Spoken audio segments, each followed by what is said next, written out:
She broke into the Mafia boss's SUV during a Boston blizzard because she was freezing to death. What she didn't know was that the man behind the wheel had already buried enemies for less. Snow had swallowed the streets her fingers were turning numb, and every locked door in the city seemed to remind her that no one was coming to save her. So when she saw a black armored SUV idling in an alley, she chose danger over death. But this isn't just a story about a desperate woman and a powerful man. It's about betrayal, survival, hidden evidence, and the terrifying moment when protection begins to feel like possession. Stay until the end, because every choice in this story changes who holds the power. Like the video and tell us in the comments where you're watching from. That choice in the alley had not begun with the snow. It had begun 3 weeks earlier beneath the rusted roof of an abandoned warehouse near Boston Harbor, where Harper Reed met a frightened accountant who kept looking over his shoulder as if death had followed him there. Rain struck the metal roof in sharp, nervous bursts. Beyond the broken windows, cargo cranes rose above the black water like enormous skeletons. Their warning lights blinked through the fog, red and distant. Harper stood near a stack of rotting pallets, one hand inside her coat pocket. Fingers curled around the small recorder she had not yet turned on. Elliot Graves had insisted on silence. No phone calls, no messages, no written confirmation. He had contacted her through a public telephone outside a closed laundromat, then made her change trains twice before walking the final mile to the warehouse. Now he stood 10 feet away from her in a gray suit that looked as though he had slept in it. His glasses were spotted with rain. His eyes were bloodshot. Harper had interviewed scared people before. Whistleblowers often arrived trembling. They imagined prison unemployment, divorce, public shame. Most feared losing the life they had built. Elliot looked like a man who knew his life was already gone. "You came alone?" he asked. "You watched me come in. That isn't an answer." "Yes, I came alone. No photographer, no. No police. You called a reporter. Mr. Graves, not the police." His mouth tightened. "That may have been my first mistake." Harper studied him. "What was the second?" He gave a hollow laugh and looked toward the harbor. "Taking a job with Victor Shaw." The name changed the air between them. Victor Shaw was not the kind of man whose name appeared in police reports. On paper, he owned freight companies, construction firms, cold storage facilities, and 3 waterfront restaurants. He donated to hospitals. He attended charity dinners. He shook hands with mayors. People who worked near the harbor told a different story. They spoke his name quietly. Harper had spent 6 months trying to prove why. She stepped closer. "What did you do for him?" Elliot reached inside his jacket.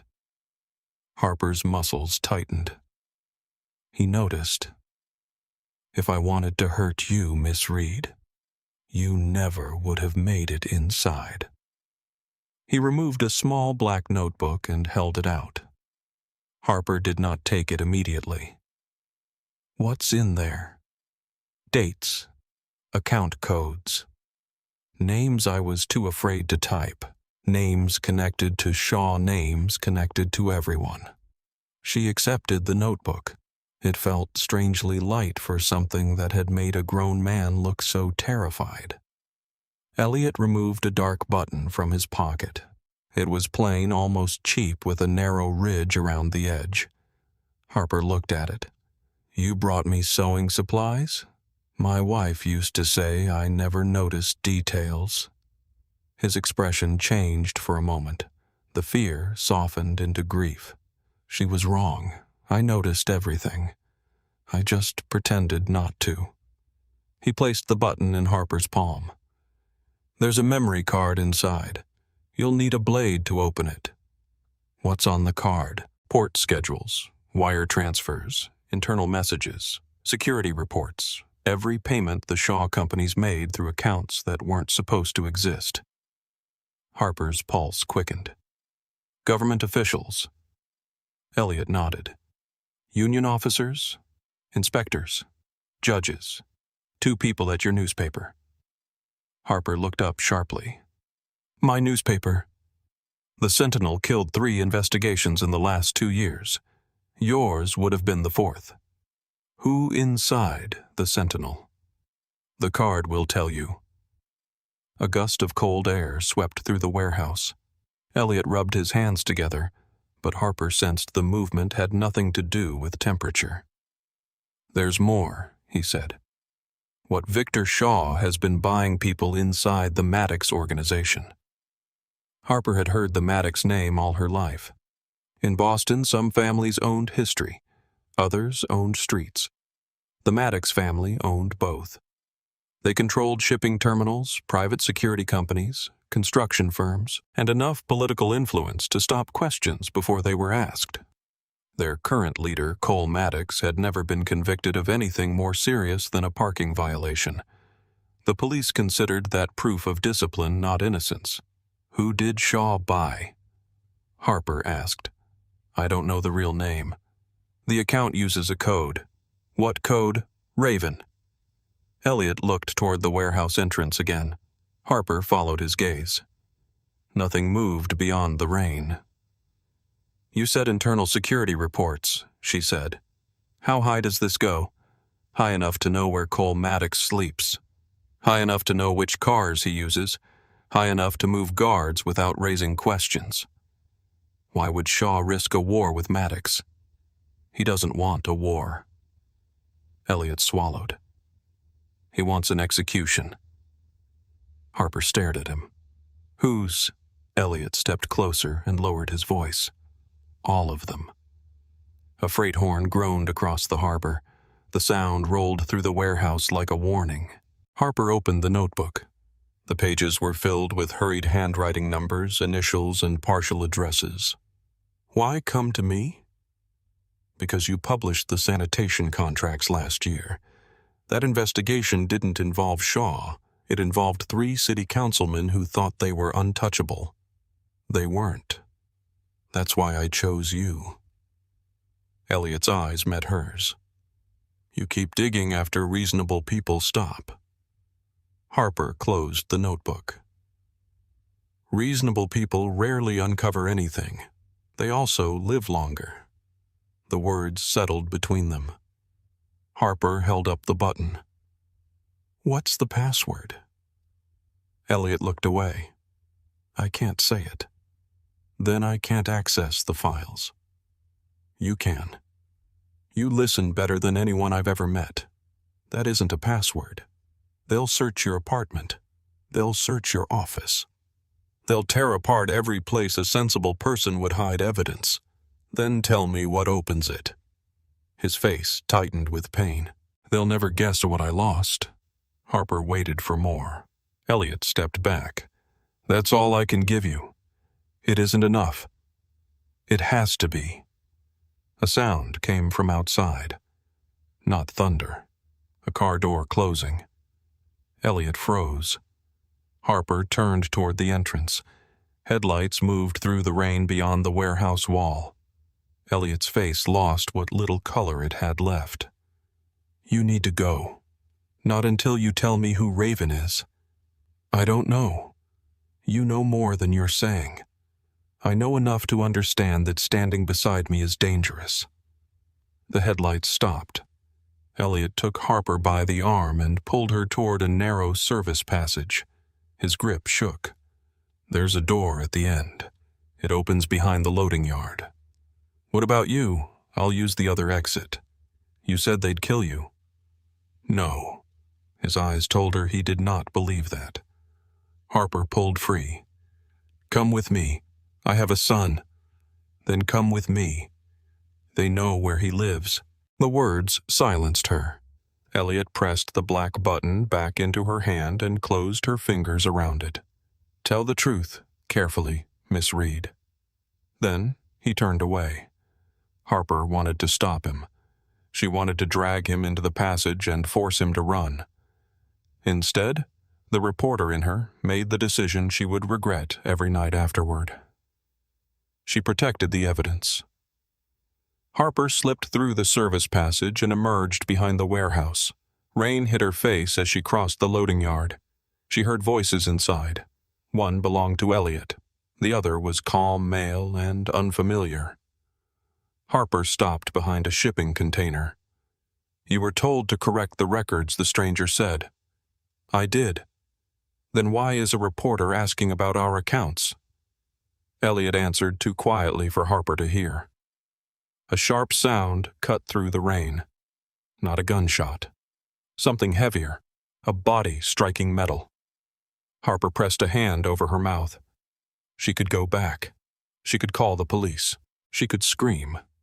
Instead, she ran. By dawn, Elliot Graves was dead.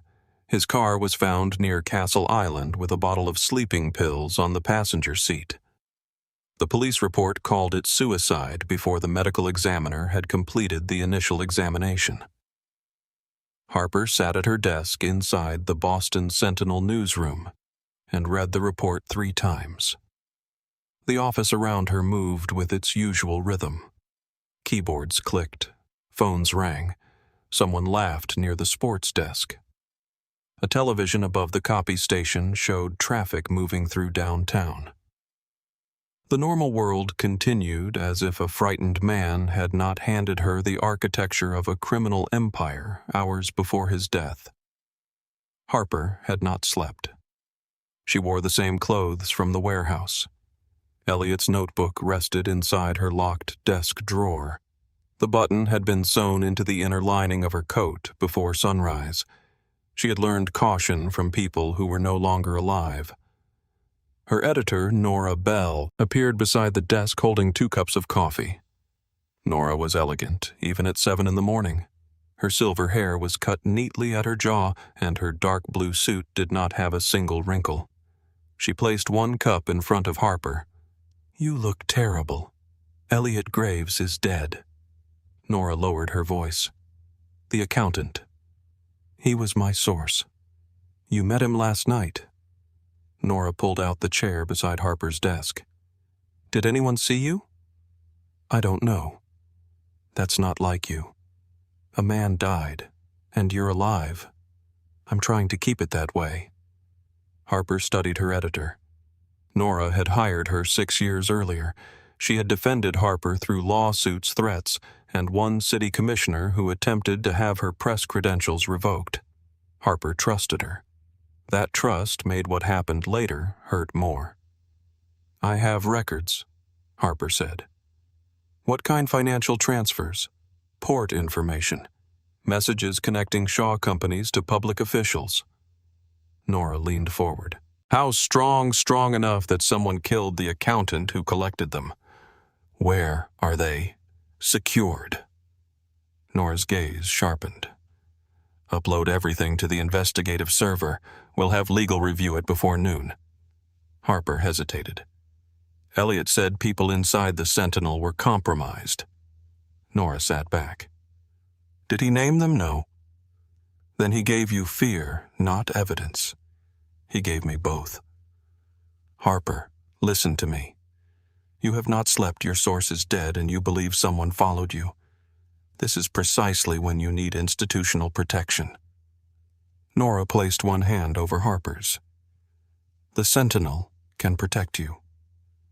Harper wanted to believe her. So she uploaded copies of the notebook pages and the preliminary financial files she had managed to access from Elliot's public records. She did not upload the encrypted card. At 11 that morning, the folder vanished from the server. Harper called the technology department. They had no record of the upload. She checked the backup archive. Nothing. When she confronted Nora, her editor's expression became guarded. "You may have saved it to the wrong location. I watched the upload complete, then submitted again. The local copies are gone from my computer." Nora looked toward the open newsroom. "Lower your voice. Someone accessed my machine. Or you made a mistake." Harper stared at her. Nora did not look away. That was the moment trust cracked, not shattered. Not yet, but Harper heard it. 2 nights later, she returned to her apartment just after midnight. Smoke was already pouring from the 4th floor. Flames pushed through the windows of her living room bright against the dark brick building. Glass exploded onto the sidewalk. Harper ran toward the entrance. A firefighter caught her around the waist. "My apartment." "You can't go in. My files are inside. The floor is gone." She fought him until another firefighter helped pull her back. Across the street, two men stood beneath the awning of a closed pharmacy. One wore a dark coat. The other had his hands in his pockets. A silver ring caught the firelight. A raven had been carved into its face. Harper stopped struggling. The man noticed her watching. He smiled. Then both men turned and disappeared into the crowd. The fire department called the cause faulty wiring. Harper knew the building had been inspected 1 month earlier. The following morning, Nora Bell called her into a conference room. 2 attorneys were waiting. A printed document lay on the table. Harper remained standing. "What is this?" Nora folded her hands. "The company is terminating your employment. For what fabrication of sources, unauthorized use of confidential databases, ethical violations." Harper laughed once because the alternative was screaming. "My source was murdered." Nora's face remained composed. "There is no proof Elliot Graves was your source. You met him twice last year." Nora's eyes changed, only slightly, but Harper saw it. The lawyers did too. One of them pushed the document closer. "You are required to surrender all company property. You deleted my files." "No one deleted anything," Nora said. "You're protecting Shaw. That accusation is exactly why this conversation is ending." Harper leaned across the table. "How much did he pay you?" Nora's expression hardened. "Security will escort you out." By sunset, Harper had lost her job. By the following morning, her bank accounts had been frozen because of loans opened in her name. Her landlord terminated her lease after receiving complaints that she had endangered the building. Friends stopped answering. Former colleagues avoided her. The newspaper published a short notice stating that one of its reporters had been dismissed after an internal review. It did not print Harper's side. 3 weeks passed. She slept in shelters when beds were available, in train stations when they were not, and beneath the fluorescent lights of diners when she had enough money to buy coffee. She kept the coat. She kept Elliot's notebook. She kept the button sewn into the lining where no one thought to look. Each night she studied the fragments he had written. Harbor Light, April 17th, 6:42. Raven, Briar House, Red Glass, 9:10. The words became the only structure left in her life. Then the storm came. By the time Harper woke inside Cole Maddox's underground garage, she had not eaten properly in 2 days. The heat of his penthouse hurt almost as much as the cold.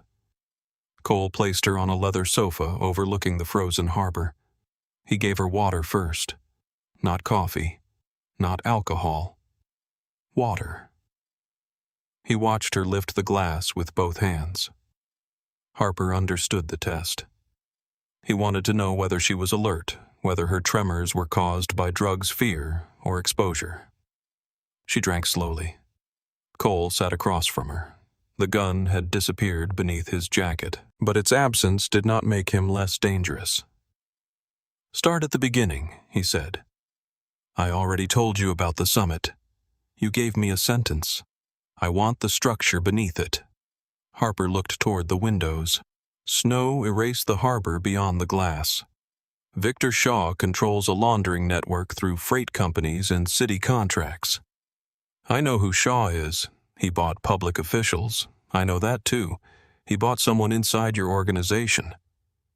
Cole's expression did not change. Harper continued.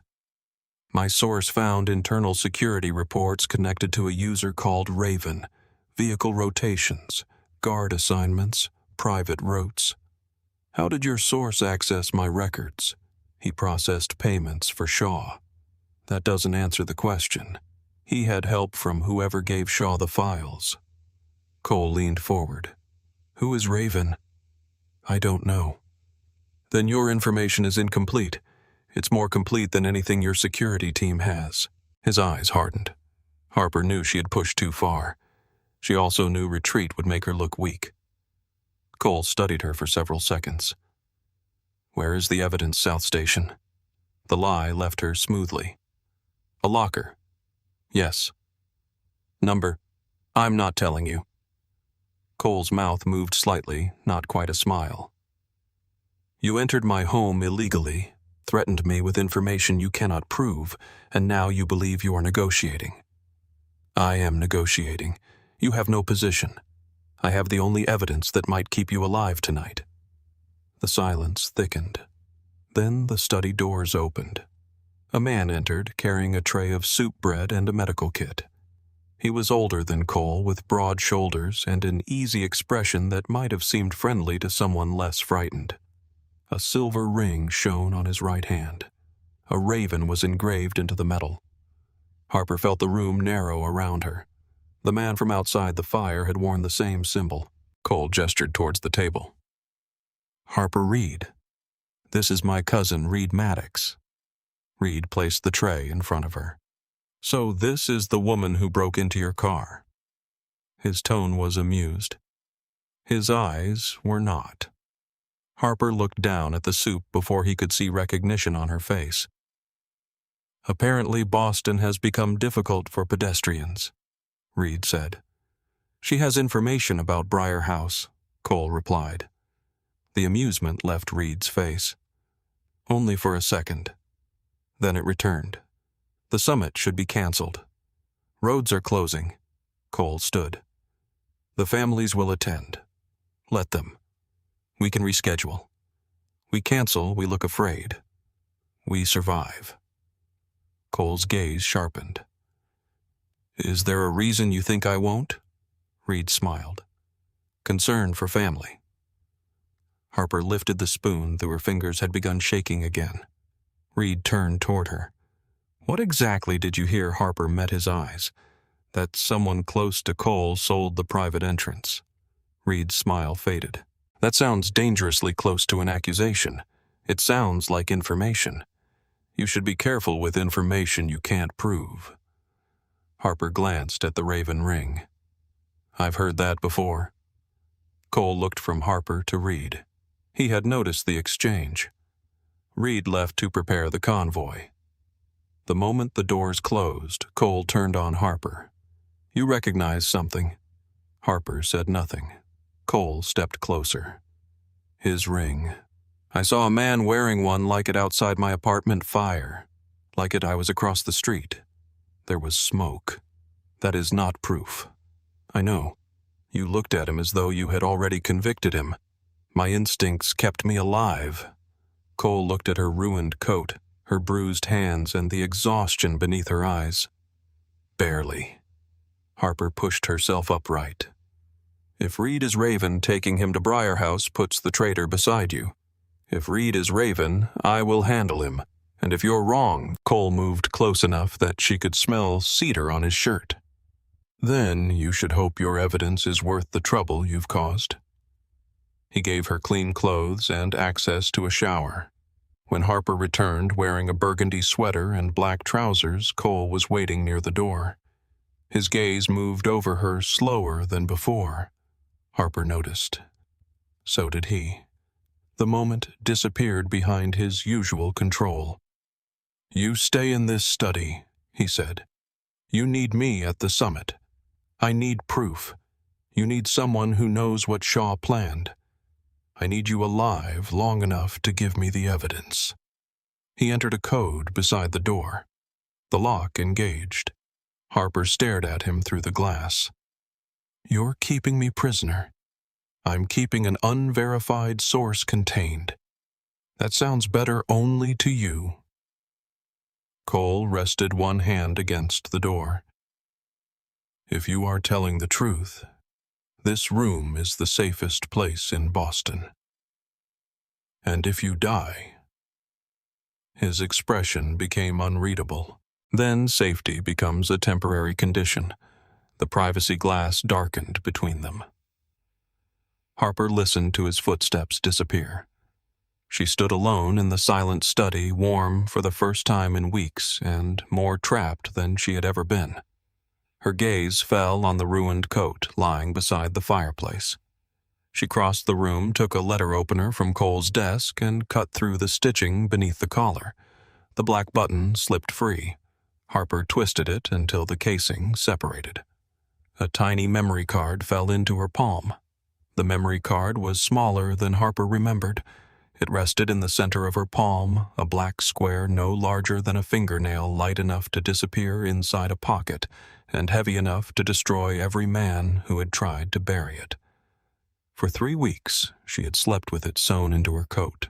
She had carried it through shelters, train stations, locked bathrooms, and streets where strangers watched too closely. She had lied to Cole about South Station because the truth was the last thing she still owned. Now the truth was inside his study. Harper crossed to Cole's desk. The laptop was closed, its dark surface reflecting the firelight. There was no visible cable, no standard lock, and no password prompt when she lifted the screen. Instead, a small camera activated above the display. A blue circle appeared. "Identity not recognized," a calm electronic voice said. Harper looked toward the glass doors. No movement outside. She pulled open the center drawer. Pens. A sealed envelope, a steel letter opener, and a thin black device arranged with military precision. The device was an adapter. One end accepted a memory card. The other fit the narrow port on the laptop. Harper almost laughed. Cole Maddox had locked her inside a room containing exactly what she needed to break into his computer. She inserted the card. The laptop remained locked, but a small light appeared beside the port. A separate window opened across the black screen. External encrypted media detected. Enter passphrase. Harper sat down. Her reflection stared back from the glass beyond the desk. Clean clothes, wet hair, skin still pale from the cold. She looked more alive than she had an hour earlier.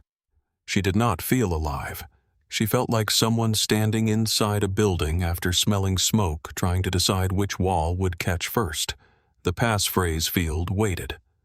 Harper opened Elliot's notebook. The pages had absorbed moisture during the storm. Ink feathered around some of the words, but the final page remained readable. Harbor Light, April 17th, 6:42. Raven, Briar House, Red Glass, 9:10. She began with the obvious. Elliot Graves. Access denied. His wife's name. Access denied. His son's birthday. Access denied. His company identification number. Access denied. After the 4th attempt, the screen displayed a warning. 5 failed entries will permanently seal the archive. Harper leaned back. "One chance," she whispered. The fire shifted behind her. A piece of wood collapsed with a quiet shower of sparks. "They will never guess what I lost." Elliot had not said who he lost. He had said what. Harper closed her eyes and returned to every conversation she had ever had with him. Not the warehouse. Before that. She had interviewed Elliot 7 months earlier for a story about missing pension funds. He had not become a source then.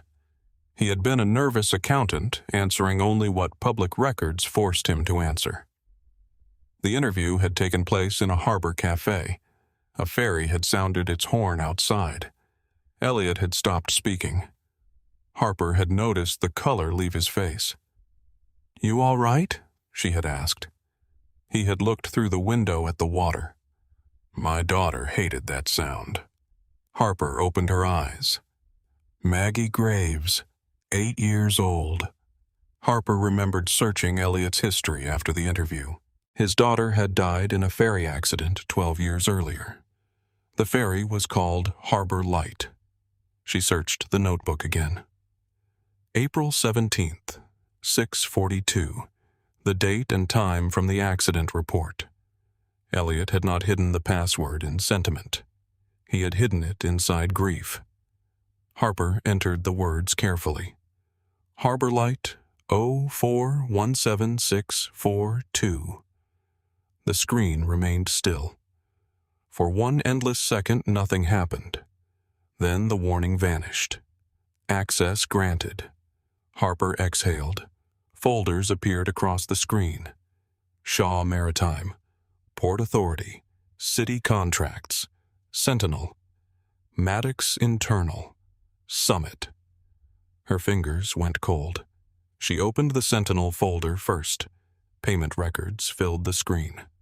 The transfers originated from a consulting company registered in Delaware and ended inside an account controlled by Nora Bell.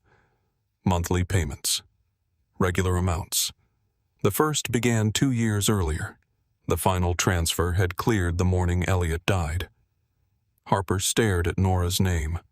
Part of her had known. The files had vanished too quickly. The accusation had been prepared too cleanly. Her life had collapsed with the efficiency of an operation, not the chaos of coincidence. Knowing was different from seeing. Harper remembered Nora bringing her coffee, the hand placed over hers, the promise that the newspaper could protect her. She felt nothing at first. Then anger arrived, slowly spreading through her chest like heat beneath ice. Harper copied the file into a temporary folder. She opened the Maddox records. Security schedules appeared first. Vehicle changes, guard rotations, access codes, private routes. Every file included an internal user stamp. Raven. Harper selected the authorization history. The account had accessed Cole's schedule 26 times in the last month. One authentication device appeared beside every entry. RM-17. She searched the code. Registered user, Reed Maddox. Harper stared at the name. Her suspicion had been right. That did not make the discovery satisfying. It made the room feel smaller. Reed was not a distant employee or paid official.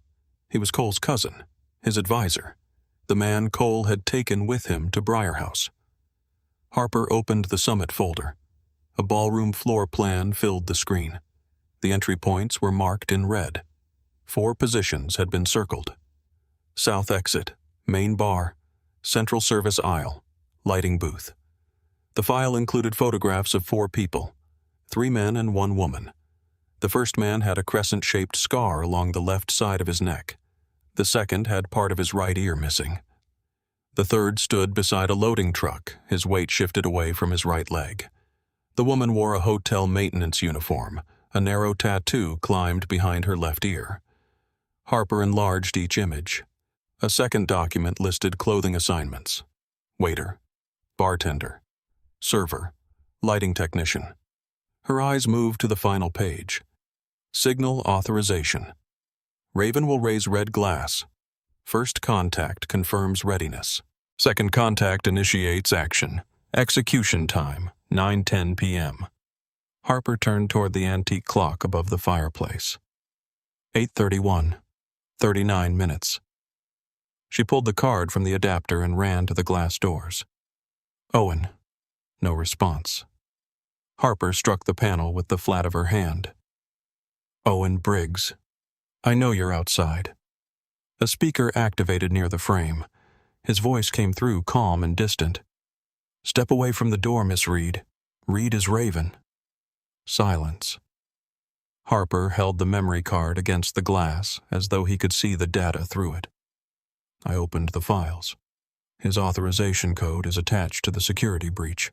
You were instructed not to touch Mr. Maddox's computer. Cole is walking into an assassination. Step away from the door.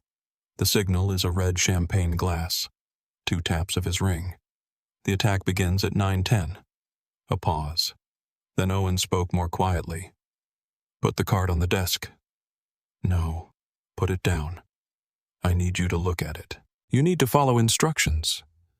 Harper closed her eyes for one moment. Men like Owen were trained to protect systems. That made them dangerous when the system itself had been compromised. Did Cole tell you I was an asset? She asked. He told me you were contained. Then contain me after you verify the evidence. We are not opening the door. Harper looked around the room. The glass walls were reinforced. The windows did not open. The communication system required Cole's access. The door would remain sealed unless Owen chose otherwise, or unless the building chose for him. Her gaze settled on the fireplace. Harper returned to the desk and gathered several financial reports. Thick paper, heavy ink. She carried them to the hearth. The speaker activated again. "Miss Reed, step away from the fire." "So you are watching. Put the documents down." Harper held the corner of the first report above the flame. "I am going to create enough smoke to trigger the emergency system. You will be restrained. Then restrain me somewhere with an open door." She lowered the paper. The corner caught. Smoke curled upward. Harper held it beneath the sensor in the ceiling. A soft alarm sounded. Red lights flashed along the walls. The ventilation system stopped. A mechanical voice announced a possible fire inside the study. The door lock disengaged. Owen entered first with a pistol raised. 2 guards followed him. Harper dropped the burning paper into the fireplace and lifted both hands. Owen crossed the room in 4 strides. He caught her wrist, turned her toward the desk, and pressed her against the wood. "You do not understand the situation you have created. I understand it better than you do." One guard moved toward the laptop. Harper twisted enough to look at him. "Open the summit folder." Owen tightened his hold. "Do not speak. You can arrest me after you read it." The guard hesitated. Owen looked toward the screen. That single glance was enough. The ballroom plan glowed against the dark desktop. Red attack positions, service credentials, photographs. Owen released Harper slowly. "Where did you get this Elliot Graves?" "The dead accountant. He gave it to me before Shaw killed him. You said the evidence was in South Station. I lied."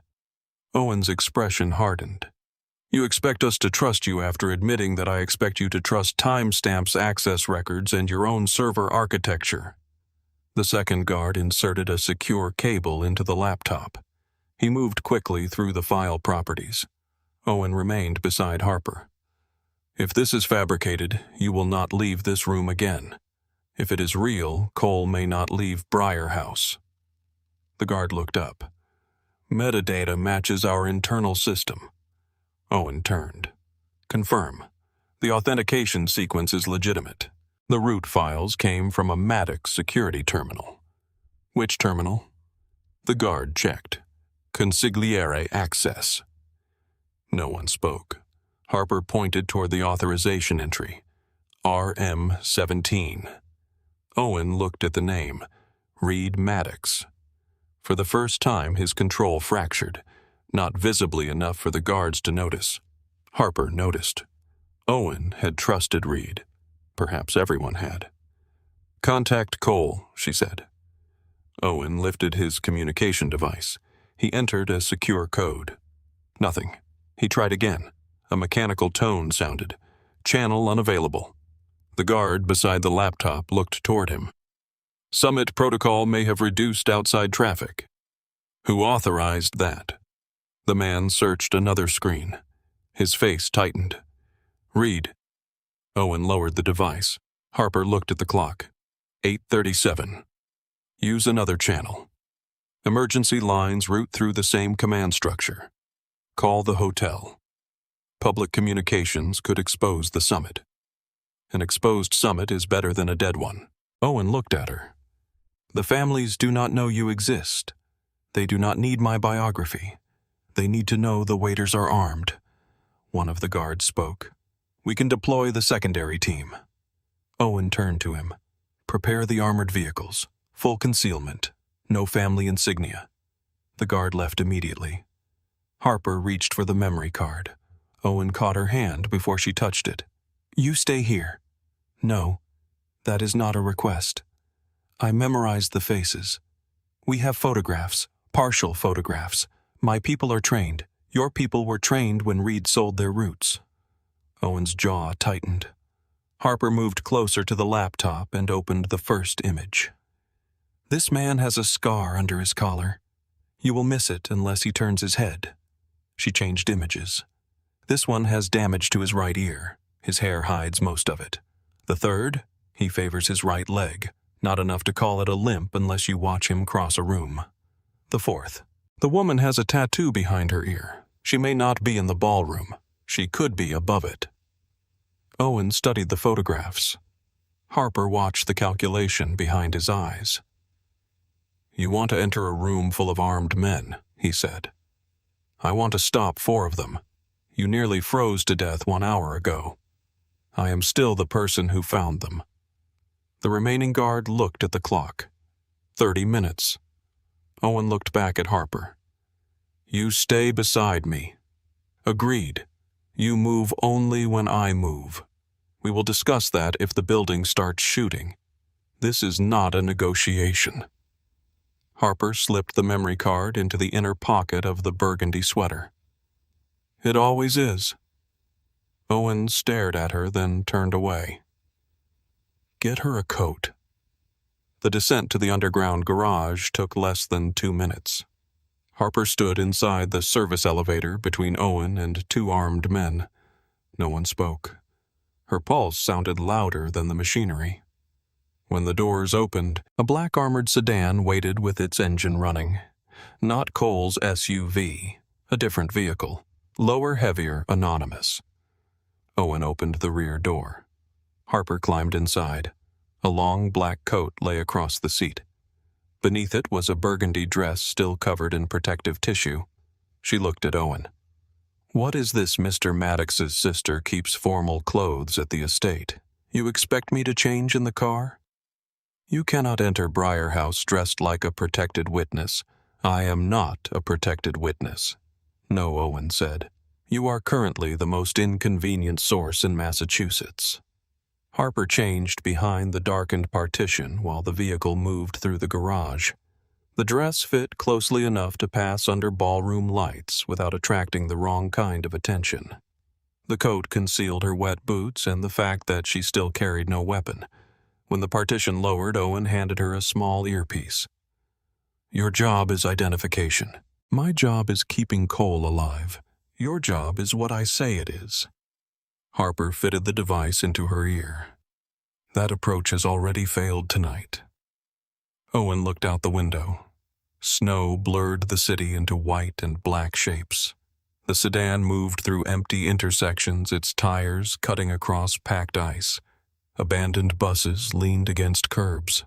Police lights flashed in the distance without sound. Harper watched Boston pass beyond the reinforced glass. 3 weeks earlier, she had belonged to this city. She had known which coffee shop opened first, which judge left through the side entrance, which councilman lied when he touched his tie. Now the city looked like a place she had dreamed. Owen spoke without turning. "Why did you keep the evidence on you?" "Because every secure location I trusted was compromised."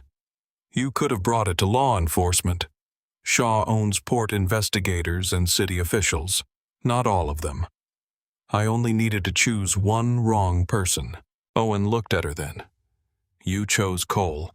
I chose his car. That is not the same thing." "No." Harper looked down at the memory card hidden beneath the fabric. "But I am beginning to understand why Elliot collected Maddox security records." Owen's voice cooled. "Be careful. Reed had access to Cole's life.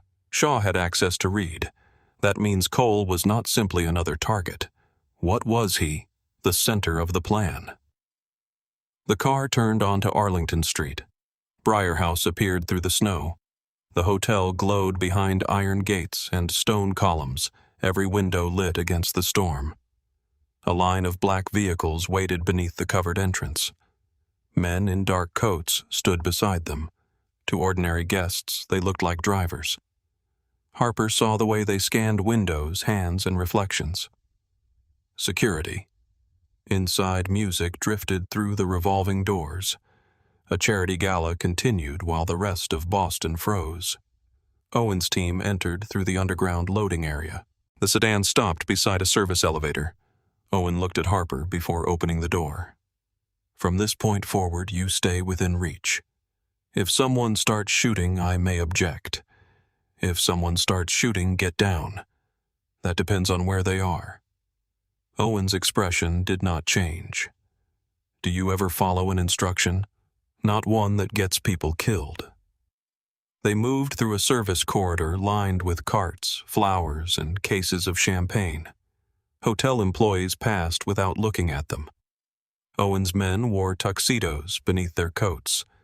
Their weapons disappeared under tailored fabric. Harper kept her eyes on every face. A young waiter pushed a cart toward the ballroom. No scar. An older bartender arranged glasses, both ears intact. A woman in a maintenance uniform crossed at the far end of the corridor. Harper stopped. Dark hair, narrow frame. The woman turned through a door before Harper saw behind her ear. Owen noticed Harper's reaction. Was that her? I don't know. Not good enough. She never looked toward us. That should make identification easier. It makes her trained. Owen signaled one man to follow. Harper continued toward the mezzanine. They reached a narrow observation balcony above the ballroom. The sight below stopped her. Crystal chandeliers poured light across white linen and polished glass. Men in tuxedos moved between tables. Women in evening gowns stood near towering arrangements of winter roses. At the center of the room sat the leaders of 5 families, whose names rarely appeared together anywhere. Cole stood near the head table. Black suit, white shirt, no tie. He looked calm from a distance. Harper could see the tension in the set of his shoulders. Reed stood beside him wearing a dark dinner jacket. The raven ring remained on his right hand. A waiter offered them champagne. Reed selected a glass from the tray. Red crystal. Harper's breath stopped. She touched the earpiece. Owen. I see it. Reed raised the glass. The silver ring touched the rim once. A delicate note rose beneath the music. Harper gripped the balcony railing. First confirmation. Owen began issuing quiet instructions to his team. Harper scanned the ballroom. Near the south exit, a man adjusted his collar. For 1 second, a crescent-shaped scar appeared along his neck. Target 1. Harper whispered. South exit. Scar on the left side. Owen's eyes followed. Confirmed. Behind the main bar, another man reached beneath his hair. The edge of a damaged ear caught the light. Target 2. Main bar. Confirmed. A server crossed the center aisle carrying a tray. His right step landed shorter than the left. Target 3. Central aisle. White jacket. Right leg. Owen's men shifted into position below. Harper searched the upper level. The lighting booth remained dark.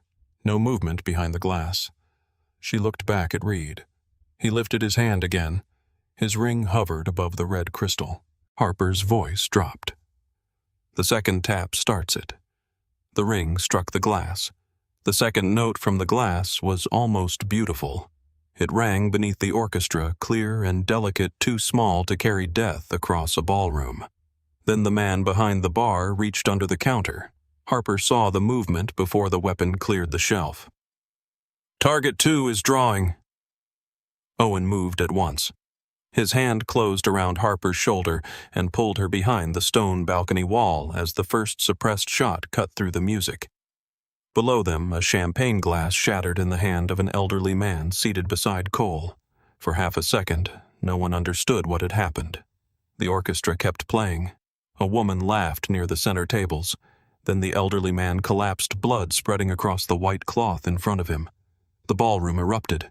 Guests surged away from the tables. Chairs overturned.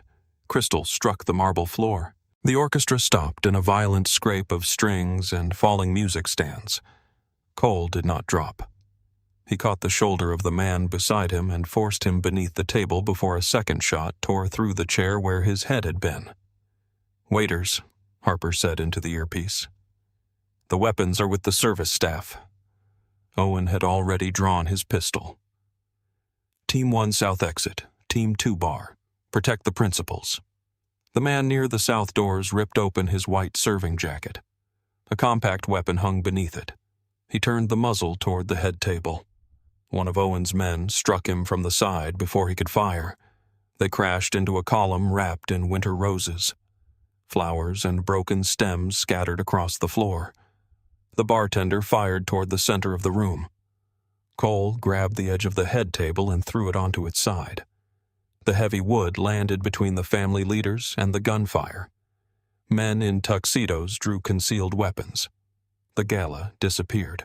In its place stood 5 criminal organizations trapped inside one room, each uncertain whether the men beside them were allies, attackers, or both. Harper rose just enough to look over the balcony wall. "Stay down," Owen ordered. "The third target is moving." The server with the damaged leg had abandoned his tray. He crossed the center aisle through the panicked crowd using fleeing guests as cover. His right hand remained beneath his jacket. Harper tracked the uneven rhythm of his steps. "He is moving toward the head table from the west side." Owen relayed the position. A guard turned too late. The assassin shot him through the shoulder and continued forward. Cole fired from behind the overturned table. The assassin twisted away. The bullet struck a chandelier support above him. Glass crystals rained across the ballroom. Reed remained beside Cole, one hand pressed to the floor, the other gripping his red champagne glass. He had not dropped it. Harper stared at him. Everyone else moved with fear or purpose. Reed watched. He was waiting for something. Cole reached for his cousin. "East corridor." Reed pointed toward a set of dark doors along the wall. "The service route is clear." Harper looked at the ballroom plan in her memory. "East corridor. Secondary kill zone." Her stomach tightened. "Cole, do not go east." Her voice entered his earpiece through Owen's secure channel. Cole stopped. Reed pulled at his arm. "We need to move." Cole looked toward the balcony. He could not see Harper through the carved stone rail, but he heard her. "Not east," she repeated. "The corridor is marked." Reed's head turned slightly. He had heard the warning through Cole's device. For the first time, his face changed. His concern vanished. Something colder appeared beneath it. Cole saw that change. Reed tightened his grip. "You are trusting her now." Cole did not answer. Reed leaned closer. "She is a street reporter with stolen files. She knew about the waiters. She could be part of it." A shot struck the overturned table. Cole pushed the nearest family head farther behind cover. Reed moved toward the east doors. "Now, Cole." Cole remained still. His eyes dropped to Reed's right hand. The raven ring touched the stem of the red glass. Harper saw the realization cross Cole's face. Not surprise.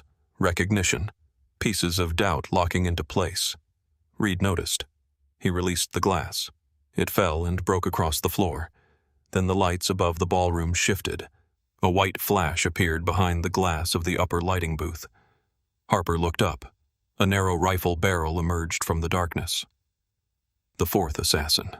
The woman had never entered through the service corridor. She had been waiting above the ballroom before Harper arrived. The rifle turned toward Cole. "Owen!" Harper pointed. Owen followed her hand. The shooter adjusted the muzzle. There was no time to reach her. Harper looked beside the balcony doors. A metal cabinet was set into the wall. "Emergency controls." She ran toward it. Owen caught the back of her coat. "Where are you going?" "Kill the lights." She tore free before he could stop her. The cabinet was locked behind a glass panel. Harper grabbed a decorative brass stand and struck the glass. It cracked. She hit it again. The panel broke inward. Below, the woman in the lighting booth settled behind the rifle. Cole was still watching Reed. He had no idea the shot was coming from above. Harper reached through the broken glass and slammed her hand against the main lighting switch. The ballroom went black. A suppressed shot hissed through the darkness. Wood splintered beneath it. Cole had moved at the final instant. Owen's team activated tactical lights. Sharp white beams cut through the room. The woman in the booth fired again. Owen raised his pistol and shot toward the glass. The booth window fractured. The rifle vanished. Harper turned back toward the ballroom. Cole had one hand around Reed's wrist.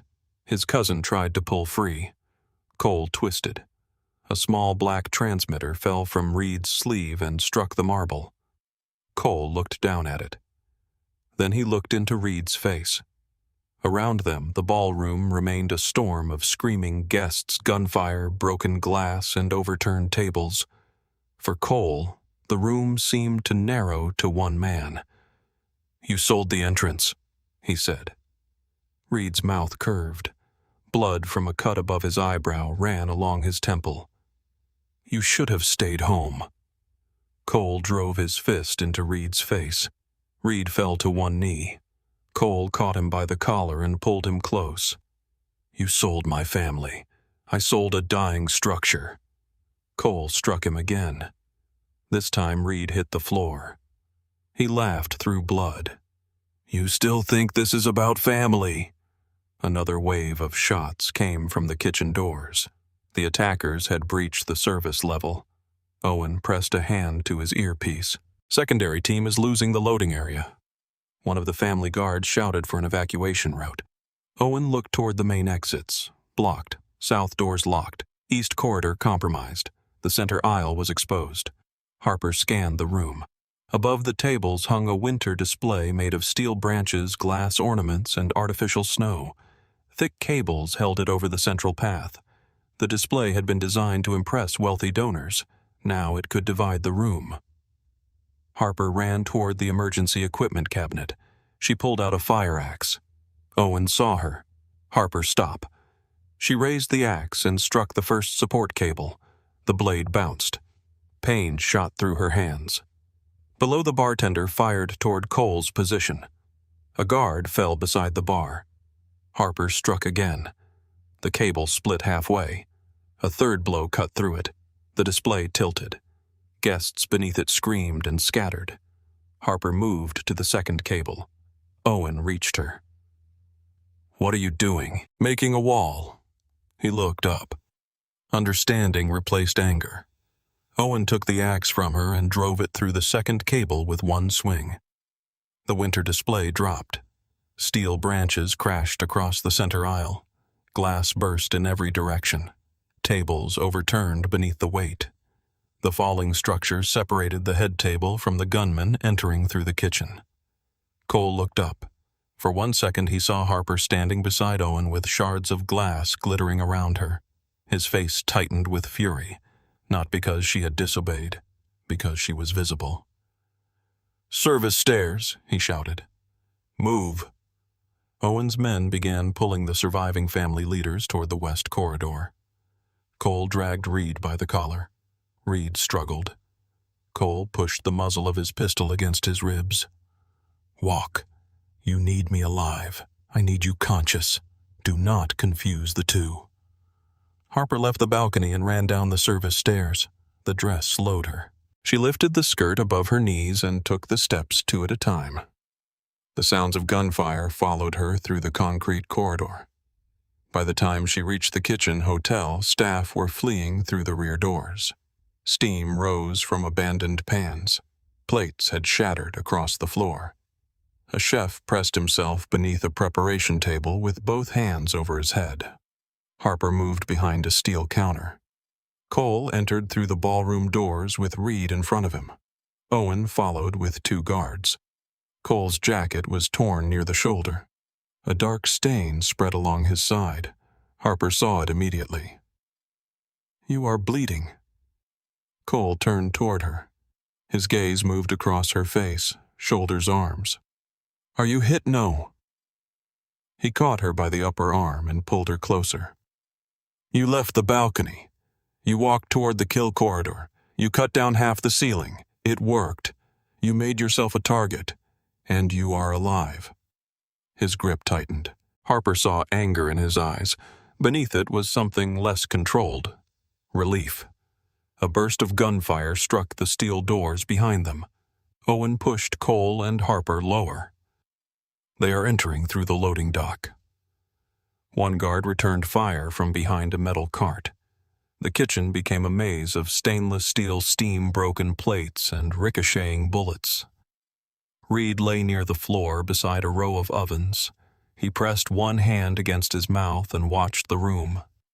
Harper saw his gaze move toward a fallen pistol near the doorway. Slowly, Reed began reaching for it. Harper stepped across the floor. Her heel struck his wrist before his fingers touched the weapon. Reed looked up. "You should be helping him." "I am." She kicked the gun beneath a refrigerator. Reed smiled. "You think he trusts you now?" Harper kept one foot near his hand. "I think he trusts you less. He will never trust anyone." A bullet struck the counter above them. Harper flinched. Reed did not. "He will lock you inside every room he calls safe," Reed said. "Then he will convince you the lock is love." Harper stared at him. Reed saw that the words had landed. His smile widened. Ask every woman who ever believed Cole Maddox could protect something without owning it. Cole fired twice toward the loading door. One attacker fell behind a stack of supply crates. Then Cole turned and saw Harper standing over Reed. "Get away from him!" Harper stepped back. Cole hauled Reed upright. "If you speak to her again, I will remove your teeth." Reed laughed. "That sounds almost romantic." A guard near the rear entrance shouted. More vehicles outside. Owen moved toward the kitchen window. Headlights crossed the loading area. Dark vehicles stopped behind the hotel. Men emerged through the snow. The first group inside had been only the strike team. Victor Shaw had sent reinforcements. Owen looked toward Cole. "Our armored cars are pinned at the main entrance." Cole scanned the loading dock. Delivery trucks, a florist van, a white catering vehicle with its rear doors open. Harper followed his gaze. The catering van. Owen shook his head. "No armor. No insignia," Harper replied. Cole understood immediately. "They will watch for Maddox vehicles." Owen checked the doorway. "They will also watch for anything leaving. Then make them choose." Cole pointed toward the opposite service hall. "Take 2 men. Create movement near the main garage. Draw them east." Owen hesitated. "You are wounded. I can drive. You should not." Cole looked at Harper. "She will complain if I bleed on the upholstery." "I already did," Harper said. Owen gave Harper a hard look. "Stay low." He moved with 2 guards toward the eastern corridor. Gunfire followed them seconds later. Cole pushed Reed toward the catering van. The cousin stumbled against a crate. "I need a doctor. You need restraint. My shoulder is broken." Cole grabbed his arm and twisted it behind him. Reed cried out. "Not broken." They reached the van. Harper climbed into the passenger side. Cole forced Reed into the cargo area and secured his wrists with plastic restraints from a supply case. Reed leaned against stacks of folded linen and food containers. His face had lost some of its confidence.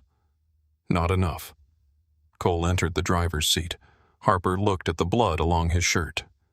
"You are not fine. I am functional. That is not the same thing. It is tonight." He started the engine. Shots struck the loading bay doors. Cole shifted into reverse. The van shot backward across the slick floor. Metal scraped against a service cart. Plates scattered beneath the tires. Cole turned hard. The vehicle burst through the loading exit into the storm. Gunfire followed. The rear windows shattered. Glass sprayed across the cargo area. Reed threw himself behind a stack of boxes. Cole pushed Harper down by the back of her neck. The gesture was fast and protective. Her cheek struck the seat. A bullet cut through the space where her head had been. "Stay down." Cole drove across the loading yard. The rear tires lost traction. The van slid sideways. A concrete wall rushed toward them. Cole corrected the wheel. The vehicle straightened with inches to spare. Harper lifted her head. "You drive catering vans often. I believe this is my first. You hide it well." "I hide most things well." They reached the street. Snow had covered the lanes. Police vehicles moved toward the hotel from several directions, their lights flashing red and blue through the storm. Cole turned away from them. Behind the van, two dark vehicles emerged from the loading area. Harper looked through the broken rear glass. "We have company. I see them." Cole accelerated. The catering van shook as it crossed an icy intersection. Reed shouted from the back, "You are going to kill us!" Cole looked into the mirror. That remains an option. The first pursuing vehicle gained ground. Harper searched the dashboard. No navigation screen, no tactical controls, only a radio climate knobs and a row of delivery receipts clipped near the windshield. She grabbed the receipts. One showed a map of hotel service routes. "Take the next right." Cole kept his eyes on the road. "It leads toward Commonwealth. It leads to a maintenance lane behind the public gardens. The lane will be buried. Their vehicles are heavier." Cole looked at her once, then turned. The van entered the narrow lane. Snow rose around the tires. Branches scraped both sides. The first pursuing vehicle followed. Its front end pushed into the deeper drift. The wheels spun. The second vehicle tried to pass and struck the curb. Cole accelerated through the narrow opening. The van emerged onto a side street. The pursuers disappeared behind the trees. Harper exhaled. Cole kept driving. "You guessed. I assessed. You guessed accurately. That is what reporters call assessing." Reed began laughing from the cargo area. The sound was quiet at first, then it grew. Harper turned. "What is funny? You think you escaped." Cole looked into the mirror. "Tell me why I should not stop the van." Reed settled against the crates. "Victor planned for failure." "Victor planned for you," Harper said. Reed looked at her. "He planned for everyone." "Then why are you still alive?" The question silenced him. Harper saw the answer before Reed spoke. Victor Shaw did not intend to share anything. Reed had betrayed Cole, believing he would inherit the city. Victor had sent enough gunmen to kill every witness, including Reed. "You were supposed to die at Briar House," Harper said. Reed's expression hardened. "You know nothing. The loading dock team fired into the van after they saw you inside. They could not see me. They knew Cole had taken you." Reed looked toward the broken rear window. For the first time, doubt entered his face. Cole saw it in the mirror. "Your partner tried to erase you. He needed me." "He needed your access," Cole said. "Not you." Reed looked away. The van moved onto a wider road. Boston passed around them in fragments. Dark storefronts, abandoned taxis, snowplows struggling through intersections. Cole's hand remained steady on the wheel, but his breathing had changed. Harper looked at the blood on his shirt again. The stain had spread. She reached toward him. Cole caught her wrist before her fingers touched his side. "I said I am functional. You are losing blood. Not enough to stop. You do not know that. I know my body. Men say that right before collapsing." Cole released her wrist. His hand lingered for a second. "You are very certain for someone who broke into a stranger's car tonight. I have had a difficult evening." A faint expression passed over his face, almost amusement. Then pain tightened his jaw. Harper saw it. "So did you." Cole looked ahead. "I have had worse." That is not comforting. It was not intended to be. His phone remained useless. The emergency network had failed. Police traffic increased behind them. News of the hotel shooting was spreading. Soon every road would be blocked. Cole turned toward the Back Bay tunnel entrance. Harper studied the direction. "Where are we going home?" "No." Cole did not slow. Harper faced him. "Reed knows the estate. He knows parts of it. He knows your guards, cameras, routes, safe rooms, and codes. Codes can be changed, not before Victor reaches the property. Cole looked into the mirror at Reed. His cousin remained silent. That silence answered the question. Harper leaned closer. If you go back, you are entering another location he already sold. My medical team is there. So are the people he may have compromised. Cole's hands tightened around the wheel. The tunnel entrance approached. Cole. His eyes moved to her. It was the first time she had used his name without calculation. Do not choose the familiar place because you are bleeding. He slowed. Reed spoke from the back. She has been inside your life for 1 hour and already gives orders. Harper turned toward him. I give advice. He decides whether to survive. Cole looked at the tunnel, then at the road leading west. A long second passed.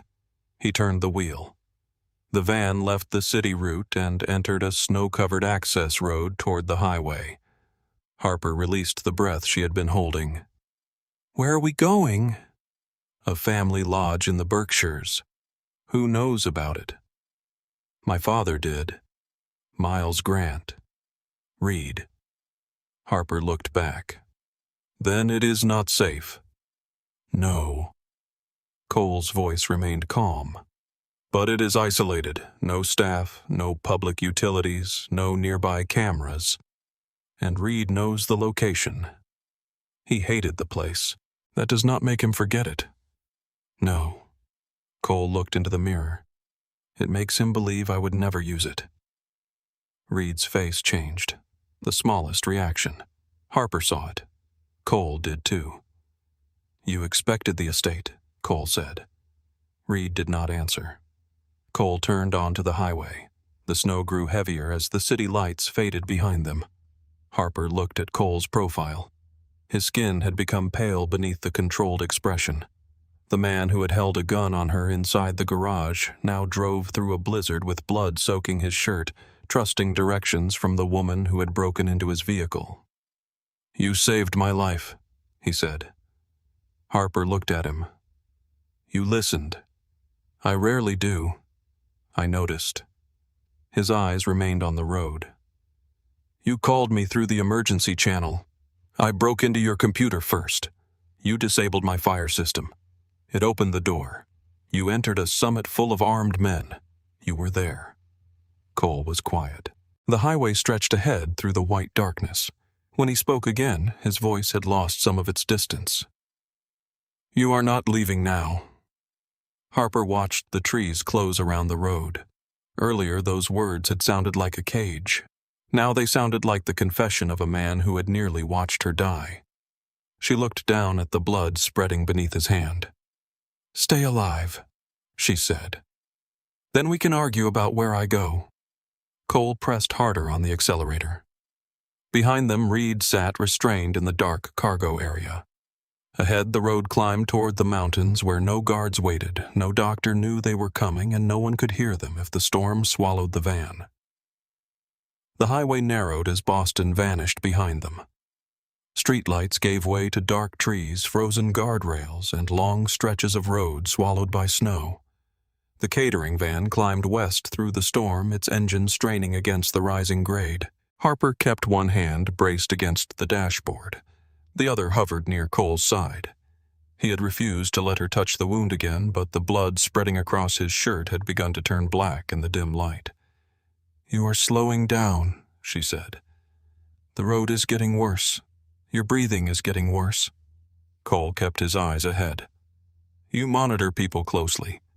It used to be my job. It still is. Harper looked at him. The words had come without hesitation.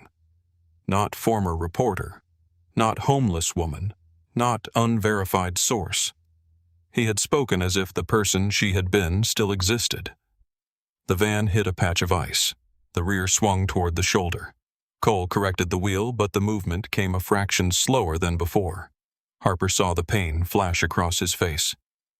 You need to pull over. No, you nearly lost control. I recovered, after we crossed half the lane. There is no traffic. That is not a defense. A weak laugh came from the cargo area. Reed shifted against the plastic restraints around his wrists. She has known you for 2 hours and already sounds like your wife. Cole looked into the rearview mirror. Speak again, and I will leave you in the snow. Reed smiled through his swollen lip. You would not. Cole said nothing. The smile faded. Harper looked through the windshield. Snow moved through the headlights so thickly that the road appeared to be rushing toward them. How much farther? 20 miles. You said the lodge was in the Berkshires. It is. This van will not make 20 miles. It will make enough. That is not the same thing. Cole glanced at her. No, it rarely is. They continued another 9 miles. The highway gave way to a narrow county road. Snow covered the pavement without interruption. Pine branches bent beneath the weight of ice. Cole turned onto a path Harper would have missed entirely. There was no sign, no mailbox. Only 2 stone posts almost buried in white. The van entered the trees. Its tires sank deeper with every 100 feet. Reed leaned forward from the cargo area. You are taking us to Blackwood. Cole's gaze remained on the road. You remember it. I spent every Christmas there until I was 16. You complained every year. I hated the place. That was the appeal. Reed looked toward the dark forest beyond the broken windows. You think Shaw will not know I think Shaw knows what you told him. And I told him everything. Cole's jaw tightened. Harper turned toward Reed. Everything. The estate, the harbor office, the safe houses, the private clinic. His eyes moved to Cole. Every place he thought belonged to him. Cole drove in silence. Harper looked at the blood on his shirt again. Did you tell Shaw about the lodge? Reed settled back. I told him it existed. Cole looked into the mirror. You told him where? I gave him options. For killing me. For replacing you. The path curved sharply uphill. The van struggled. The tires spun without traction. Cole pressed the accelerator. The engine roared, but the vehicle slid sideways into a snowbank. Metal struck frozen earth. The engine stalled. Silence filled the cab. Harper heard the wind through the broken rear window. Cole tried the ignition. The engine turned once, then died. He sat still, one hand around the key. How far? Harper asked. 1/2 mile. In this, there is a supply bag under the driver's seat. Harper reached down and pulled out a dark canvas pack. Inside were a flashlight ammunition rope, a compact medical kit, emergency blankets, a flare gun, and 2 bottles of water. No food, no radio. Cole opened his door. Cold entered the van like an animal. Harper caught his sleeve. You cannot walk 1/2 mile through deep snow. I can. You can barely sit upright. Cole looked at her hand on his arm, then at her face. If I stay here, the blood trail ends at a vehicle visible from the road. Harper knew he was right. She hated him for being right. Cole stepped outside. His boots sank almost to the knee. Harper climbed out after him, pulling the coat tightly around her. The cold struck harder in the mountains. There were no buildings to break the wind, no traffic, no lights beyond the van, only trees and white darkness. Cole opened the cargo doors. Reed stared at him. You expect me to walk. I expect you to move. My shoulder is injured. Cole took hold of the restraints and dragged him out. Reed fell into the snow. You could show some concern. Cole pulled him upright. I used it all. Harper took the flashlight. Its beam reached only a short distance between the trees. Cole pointed uphill. There is a marked path. I see no marks. You are looking for signs. What should I look for? 3 cuts in the trees. Harper moved the light across the nearest trunks. On one pine, 3 shallow lines had been carved into the bark. They followed the marks. Cole kept one hand locked around Reed's arm. Harper walked on Cole's other side, watching each step. Within minutes, his pace slowed. The snow pulled at their legs. Wind drove ice against their faces. Harper saw Cole stumble. She caught his elbow. I am fine. You say that often. You argue often.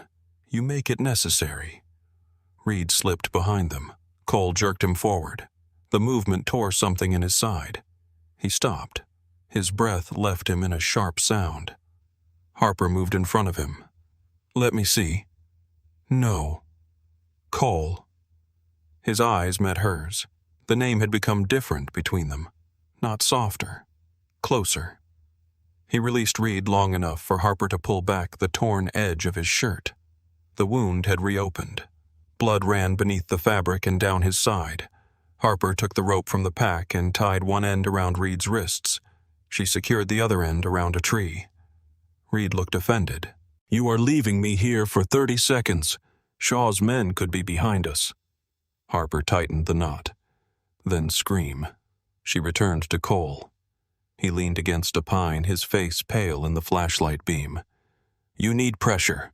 I need the lodge. You may not reach it. Cole looked uphill. I will. Harper removed one of the emergency blankets and folded it into a thick pad. She pressed it against the wound. Cole's body tightened. Hold this. He placed his hand over hers. His palm was warm despite the cold. For 1 second, neither moved. Then Harper pulled away. You keep pressure on it. I will take Reed.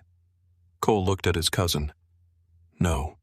You cannot manage both of us. I am not managing you. You locked me in a study. That was before. Before what? His gaze held hers. Before I knew you would come after me. The wind moved through the trees. Harper felt the sentence settle somewhere dangerous.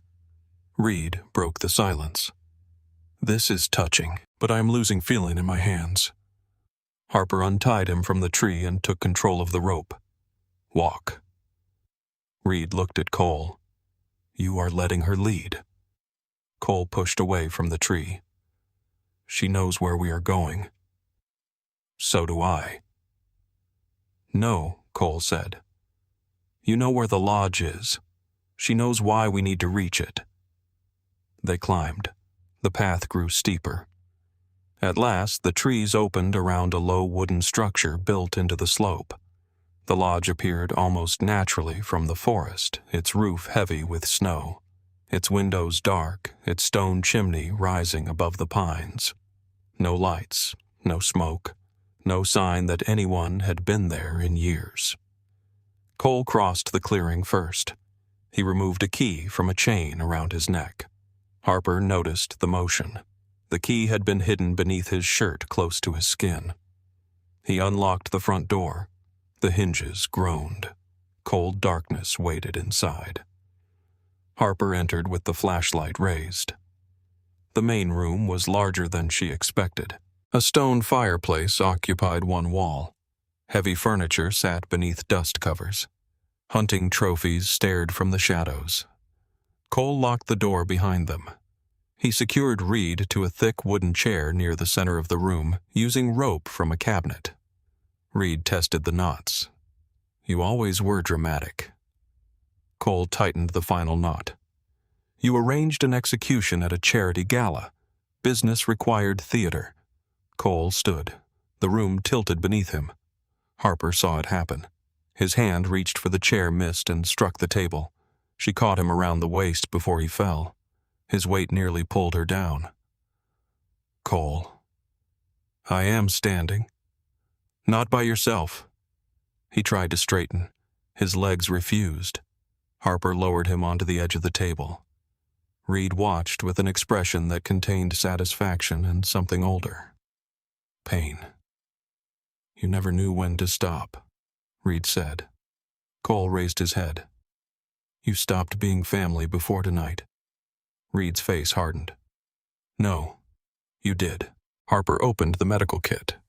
Bandages, antiseptic, sutures, forceps, a local anesthetic injector that had expired 2 years earlier. She placed the supplies on the table. Cole watched her. What are you doing? Removing the bullet. It passed through. No, it did not. I felt the exit. You felt blood. Harper cut the shirt open along his side. The fabric peeled away from his skin. The bullet had entered below his ribs and lodged near the back. The bleeding came from a deep tear where the movement through snow had widened the wound. Harper inhaled slowly. Cole noticed. "You have done this before. I completed a hostile environment course before covering protests overseas. That is not an answer. My father was a paramedic. Did he teach you surgery? He taught me not to let proud men bleed to death because they are embarrassed." Reed laughed. Cole looked at him. The laughter stopped. Harper cleaned the wound. Cole's fingers closed around the edge of the table. "This will hurt. It already does. More." I understood the sentence. She injected the remaining anesthetic around the wound. Cole did not move. Harper waited as long as she could, then picked up the forceps. The fire had not yet been lit. The only light came from the flashlight placed beside the medical kit. It cast hard shadows across Cole's body. Harper saw old scars across his chest and shoulder, a round mark near his collarbone, a long pale line beneath his ribs, a knife wound along his abdomen. She looked at them too long. Cole followed her gaze. Disappointed, curious. "That is more dangerous. How many enough? Doing what surviving?" Harper looked into his face. "That answer belongs to people who do not want to explain themselves. You understand it better than most." She could not deny that. Harper inserted the forceps. Cole's entire body locked. His breath stopped. "Breathe. I am. You are not." His eyes met hers. She saw pain there, sharp and unguarded, but he made no sound. Harper felt the metal touch something hard. "I found it. Then take it." She adjusted her grip. The bullet shifted. Cole's hand closed around her wrist. Not enough to stop her, enough to remind himself that something solid remained. Harper worked the bullet free. It dropped into a metal tray with a small, final sound. Cole exhaled. Blood followed. Harper pressed gauze into the wound. "Hold this." He did. She cleaned the opening and began stitching. Her hands remained steady until the last knot. Then the tremor returned. Cole saw it. "You were afraid." "I am still afraid." "You did not look afraid." "That is because you were busy bleeding." Harper wrapped the bandage around his torso. Cole's skin was hot beneath her fingers. Fever had not started, but exhaustion had settled deep into him. She tied the bandage. When she moved back, Cole caught her wrist again. This time his grip was gentle. "Thank you." The words were quiet. Harper looked at him. In the garage, he had aimed a gun at her. In the penthouse, he had called her an asset. Now he sat wounded beneath her hands and thanked her as though he did not know what else to do with vulnerability. She pulled her wrist free slowly. "Do not make me repeat the procedure." A tired shadow of a smile touched his mouth. "No promises." Reed shifted in the chair. "She saves you once, and suddenly she belongs at the table." Cole's expression cooled. "She saved me more than once. She is a reporter. She is the reason the summit did not become a funeral." Reed looked at Harper. "And now she thinks that makes her different." Harper cleaned the blood from her hands. "Different from what the others?" "What others?" "The people Cole finds useful." Cole stood despite her warning. Reed leaned forward against the ropes. "He gives them protection. Access. A room in one of his houses. Then he tightens the walls until they forget there was ever a door." Harper looked at Cole. His face had become unreadable again. Reed saw it. "You think he respects you because he listened tonight. He listened because I was right. He listened because he needed you." Harper placed the bloody cloth aside. "That is how alliances usually begin." Reed smiled. "You still believe this is an alliance?" Cole crossed the room. He stopped in front of his cousin. "Tell me why." Reed looked up. "Why what?" "Why Shaw? You know why. I know what you did." Cole's voice remained quiet. I asked why. Reed leaned back. For the first time since the hotel, his confidence weakened. Not from fear, from memory. Your father chose me first. Cole did not react. Harper watched both men. Reed continued. I was the one he trained. I sat in every meeting. I handled the crews. I collected debts while you were learning finance at Georgetown. He changed his mind. He became weak. He saw what you were becoming. Reed's jaw tightened. I was becoming what the family required. You moved weapons through school routes. I moved cargo. 2 children died. Not because of me, because of men you hired. Reed pulled against the ropes. Your father built everything with men like me. Then he got old and started pretending his hands were clean. Cole stepped closer. He chose me because you could not tell the difference between power and appetite. Reed laughed without humor. He chose you because you looked better in a suit. Harper saw the wound beneath the resentment. Reed had spent years believing the empire belonged to him. Cole had inherited not only control but the proof that the family had judged Reed unworthy. Victor Shaw promised you Boston Harbor, Harper said. Reed turned toward her. He promised what Cole was throwing away. After killing 5 family heads, after removing 5 obstacles, and Cole. Reed's eyes returned to his cousin. That was necessary. The words entered the room softly. Cole's face did not change. Harper saw his hand close at his side. Reed continued because stopping would have required shame. You were turning us into clerks, compliance officers, contractors. You closed the gun routes. You cut collections. You made captains ask permission before enforcing respect. I stopped men from killing civilians. You made us weak. I made us difficult to prosecute. You made us forget who we were. Cole leaned down. No. I made it impossible for men like you to hide violence behind the family name. Reed's expression twisted. The family sold me first. You sold us for a seat Victor never intended to give you. Reed looked away. That truth hurt more than Cole's anger. Victor had used him. The gunman at the hotel had fired into the van without concern for who was inside. The attack at Briar House had been designed to leave no survivors. Reed had betrayed his blood for a promise offered by a man who had already marked him for death.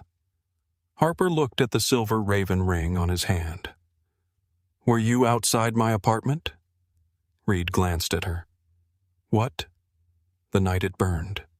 Recognition moved through his eyes. He tried to hide it. Too late. You were there. I have been many places. You watched the fire. I watched Shaw's men complete a task. Cole turned toward him. You knew about her. I knew a reporter had stolen files. You let them burn her home. Reed looked at Cole. She was not your concern then. Something changed in Cole's face. The room seemed to grow quieter. She is now, he said. Reed smiled at Harper. There. That is how it starts. Harper's skin went cold. He will tell you that you are safe. Then he will decide where you sleep, who you speak to, and which doors remain locked. Cole did not interrupt. Reed's voice became softer. He will call it protection because possession sounds ugly. Harper looked at Cole. The locked study returned to her, his hand entering the code, the glass darkening between them, the way he had decided she would stay before she agreed. Is he wrong? She asked. Cole's gaze met hers. Reed leaned back as if he had won. Cole could have denied it. He could have blamed security. He could have reminded her that assassins were searching the city. Instead, he answered carefully. At first, no. Harper felt the honesty more sharply than a lie. At first, you were information I could not allow Shaw to recover, so you locked me away. Yes. And called me an asset. Yes. Reed watched them with satisfaction. Harper folded her arms. What am I now? Cole did not answer immediately. The delay opened something painful in her. Then he said, The reason I am alive. That is not the same as freedom. No. He took a step toward her. Harper remained still. I do not know how to protect someone without controlling the space around them. That is your problem. Yes, you do not solve it by making it mine. No. Cole looked toward the front door, then back at Harper. So tell me what you require. Reed's satisfaction faded. Harper studied Cole's face. He was giving her something he rarely gave anyone. A decision. No locked rooms. Agreed. No guards following me without my knowledge. His expression tightened. Within reason. Then we disagree. Cole considered it. No guards following you without your knowledge. No decisions about my work, my home, or my life without me. Agreed. You do not call me property. I did not. You called me an asset. That was accurate at the time. Harper raised an eyebrow. Cole gave the smallest nod. I will not call you an asset or leverage.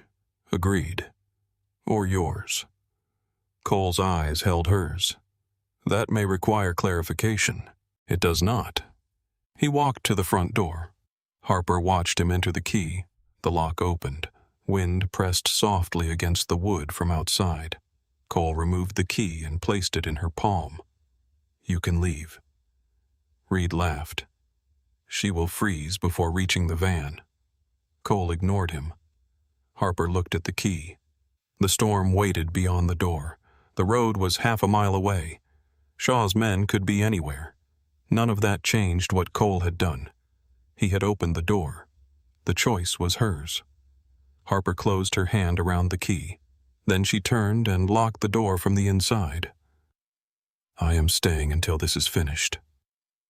Cole looked at the lock, then at her. Your choice. My choice. He stepped closer. The distance between them disappeared slowly. Harper could hear his breathing. She could smell antiseptic cedar, cold air, and blood. Cole lifted one hand toward her face. He stopped before touching her. The pause was a question. Harper answered by closing the final inch. His mouth met hers. The kiss began carefully, almost restrained. Then the fear beneath the night surfaced. Cole's hand moved to the back of her neck. Harper gripped the front of his shirt, careful of the wound, but unwilling to let him move away. There was nothing gentle about the world around them. The kiss was different. It carried everything neither of them could say while Reed watched and death waited outside. Cole broke away first. His forehead rested against hers. You should not have come to the hotel. You would be dead. I know. Harper looked into his eyes. That is not gratitude. No. What is it? Cole's thumb moved once along her cheek. Fear. The word barely left him. Then the lights went out. The lodge fell into darkness. The heating system stopped. The refrigerator hum vanished. Only the wind remained. Cole pulled Harper behind him. His pistol appeared in his hand. Generator, he said. Reed began laughing from the chair. Cole turned toward the sound. What did you do? Nothing. Harper found the flashlight. The beam crossed the room. Reed's face looked pale and pleased. I told Victor about every property. Cole moved to the window. Stay back, Harper said. He approached from the side and lifted the curtain no more than an inch. The generator shed stood behind the lodge. Its access door was open. A dark line crossed the snow. The fuel hose had been cut.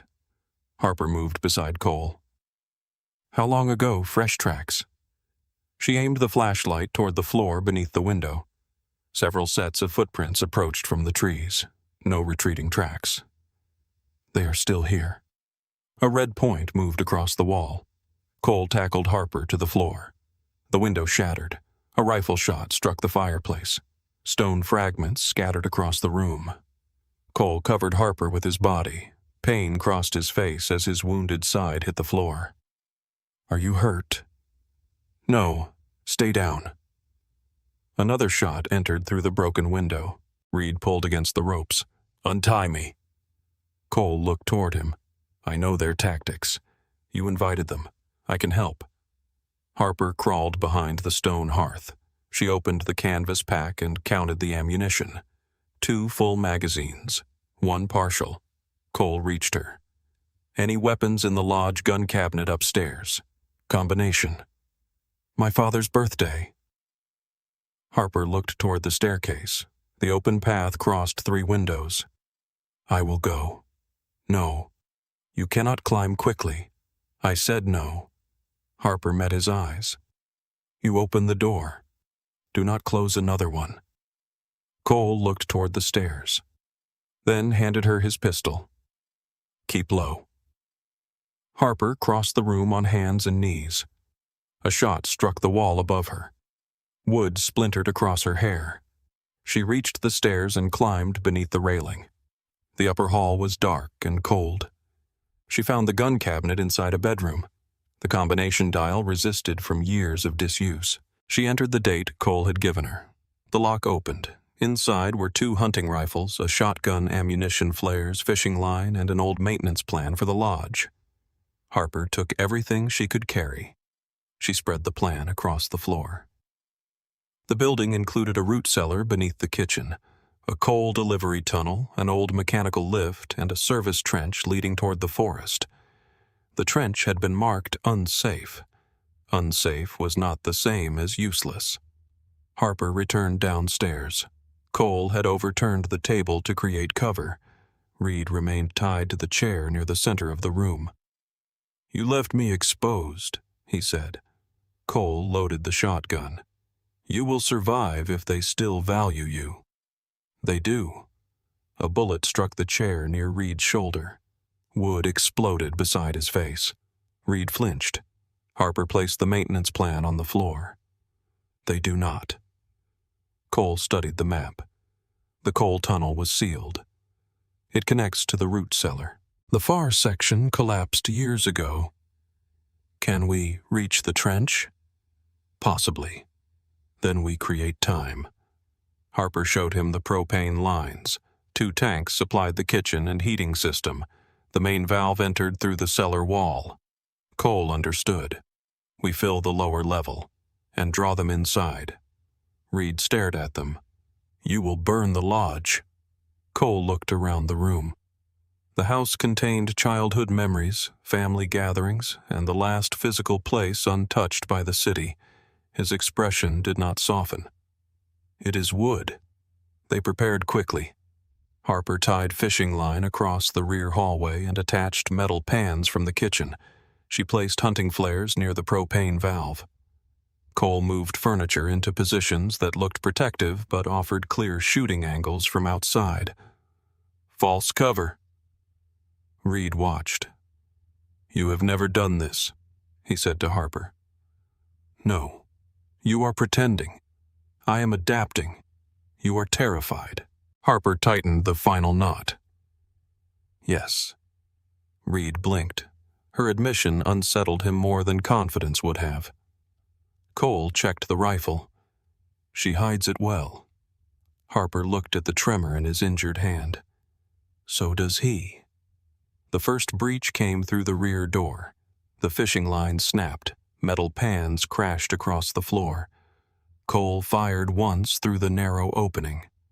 A man fell backward into the snow. Gunfire struck the walls. Harper moved toward the kitchen and pulled the propane valve halfway open. The smell spread slowly through the cellar. A second group entered through the front. Cole fired from behind the stone hearth. Harper used the hunting rifle from the staircase. She did not aim to kill. She aimed at legs, shoulders, hands.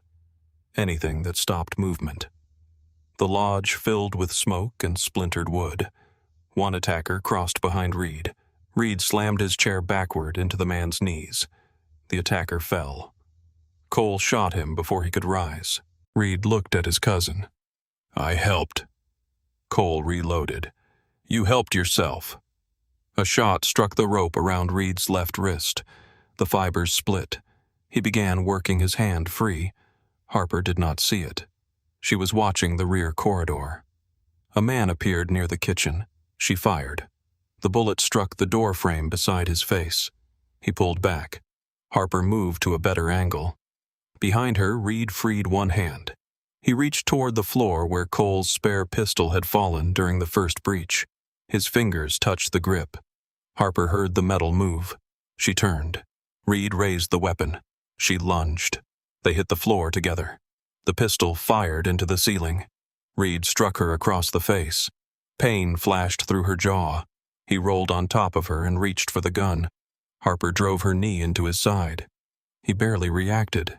"You should have stayed in the alley," he said. Harper shoved her thumb into the damaged joint of his hand. Reed cried out. The pistol fell. Harper grabbed it and rolled away. She aimed at his chest. Reed sat against the wall, breathing hard. "You will not shoot me." Harper steadied the weapon. "I was a reporter." He smiled. "Exactly. Not a saint." The front doors burst inward. 3 men entered through smoke and snow. Reed lifted his free hand. "It is me. I delivered Maddox." One of the gunmen looked at him. No recognition. No loyalty. He fired. The bullet struck Reed in the chest. Reed fell backward. Cole shot the gunman. Harper fired at the second. The third retreated outside. Reed stared at the blood spreading across his shirt. Disbelief replaced every other expression. "He shot me." Cole moved toward him. Reed looked up. Cole. For 1 second, they were no longer rivals. They were boys in an old lodge. Cousins raised beneath the same name. Then gunfire tore through the walls again. Harper grabbed Cole's arm. "We need to go." Cole looked at Reed. The wound was severe, not immediately fatal. But the gas already filled the lower level. Reed saw the decision in Cole's face. "You cannot leave me." Cole's jaw tightened. "You left me at Briar House. I am family. You made that word meaningless." Cole turned away. Harper pulled open the cellar door. They descended into the gas-filled darkness. Cole closed the door behind them. Reed's voice followed through the wood. "Cole." The name broke once. Then gunmen entered the room above. Harper and Cole reached the coal tunnel. The opening was narrow, reinforced with old timber. Cole moved first. Harper followed with the hunting flare in one hand. Behind them, footsteps entered the cellar. A flashlight beam swept across the wall. Cole reached the final support beam and looked back. Now. Harper struck the flare. Red light flooded the tunnel. She threw it toward the leaking propane line. For 1 second it spun through the dark. Then the lodge exploded. The force lifted Harper from the ground. Cole turned and covered her. The blast entered the tunnel with heat dirt and broken timber. A support beam collapsed across Cole's back. He fell. Harper hit the ground beneath him. The air vanished from her lungs. Dust filled the tunnel. Fire roared behind them. "Cole." No answer. She pushed against the beam. It did not move. "Cole." His hand shifted against the dirt. Harper crawled beside him. Blood had soaked through the bandage again. His eyes opened. "Go." "No. The tunnel is collapsing." "Then help me." "I cannot." "You can." She placed both hands beneath the beam and pushed. Pain tore through her shoulders. The wood lifted barely an inch. Cole dragged one arm forward. Harper pushed again. He pulled himself free. The beam crashed behind them. They crawled through smoke and darkness until the tunnel opened into a snow-filled trench beyond the trees. Cold air struck Harper's face. She pulled Cole upright. His weight collapsed against her. The lodge burned behind them, flames rising into the storm. Snow turned orange in the light. Cole looked back once. Nothing remained visible inside the fire. Reed was gone. Harper took Cole's arm across her shoulders. "We move." He tried. His injured leg gave way. Harper held him. "Leave me." "No." "They will follow the blood, then stop bleeding. That is your professional advice. It is the only advice you follow." They entered the forest. The first night, Cole had carried Harper from the garage because she could not stand. Now she dragged him through snow while the world burned behind them. He stumbled. She pulled harder. "Stay with me. I am here." "Then prove it." They walked until the light from the lodge disappeared. The storm softened near dawn. Harper saw a dark shape above the trees, a fire lookout tower. They reached it after another 20 minutes. The stairs groaned beneath their weight. Inside, an old emergency radio sat beneath a canvas cover. Harper found a manual generator along the wall. She turned the handle. The first attempt produced nothing. She tried again. A small light flickered. Cole lowered himself against the wall. His face had become gray. "Code," Harper said. He opened his eyes. "North Star, calling Harbor 1. What follows?" "The Raven has fallen." Harper adjusted the frequency. Static filled the room. She pressed the transmitter. "North Star, calling Harbor 1. The Raven has fallen. Repeat, the Raven has fallen." Only static answered. She tried again. Nothing. Cole rested his head against the wall. Harper turned the generator until her arms burned. Then a voice broke through. "Confirm principal status." Harper looked at Cole. He reached for the radio. She placed it in his hand. "Alive," he said. The voice answered. "Not for long if you stay where you are." "Miles Grant." Cole closed his eyes briefly. "Location marker 7. Blackwood Ridge. Hold position." The signal vanished. Harper looked through the tower window. Snow covered the road below. Minutes passed. Then headlights appeared between the trees. One vehicle. Then another.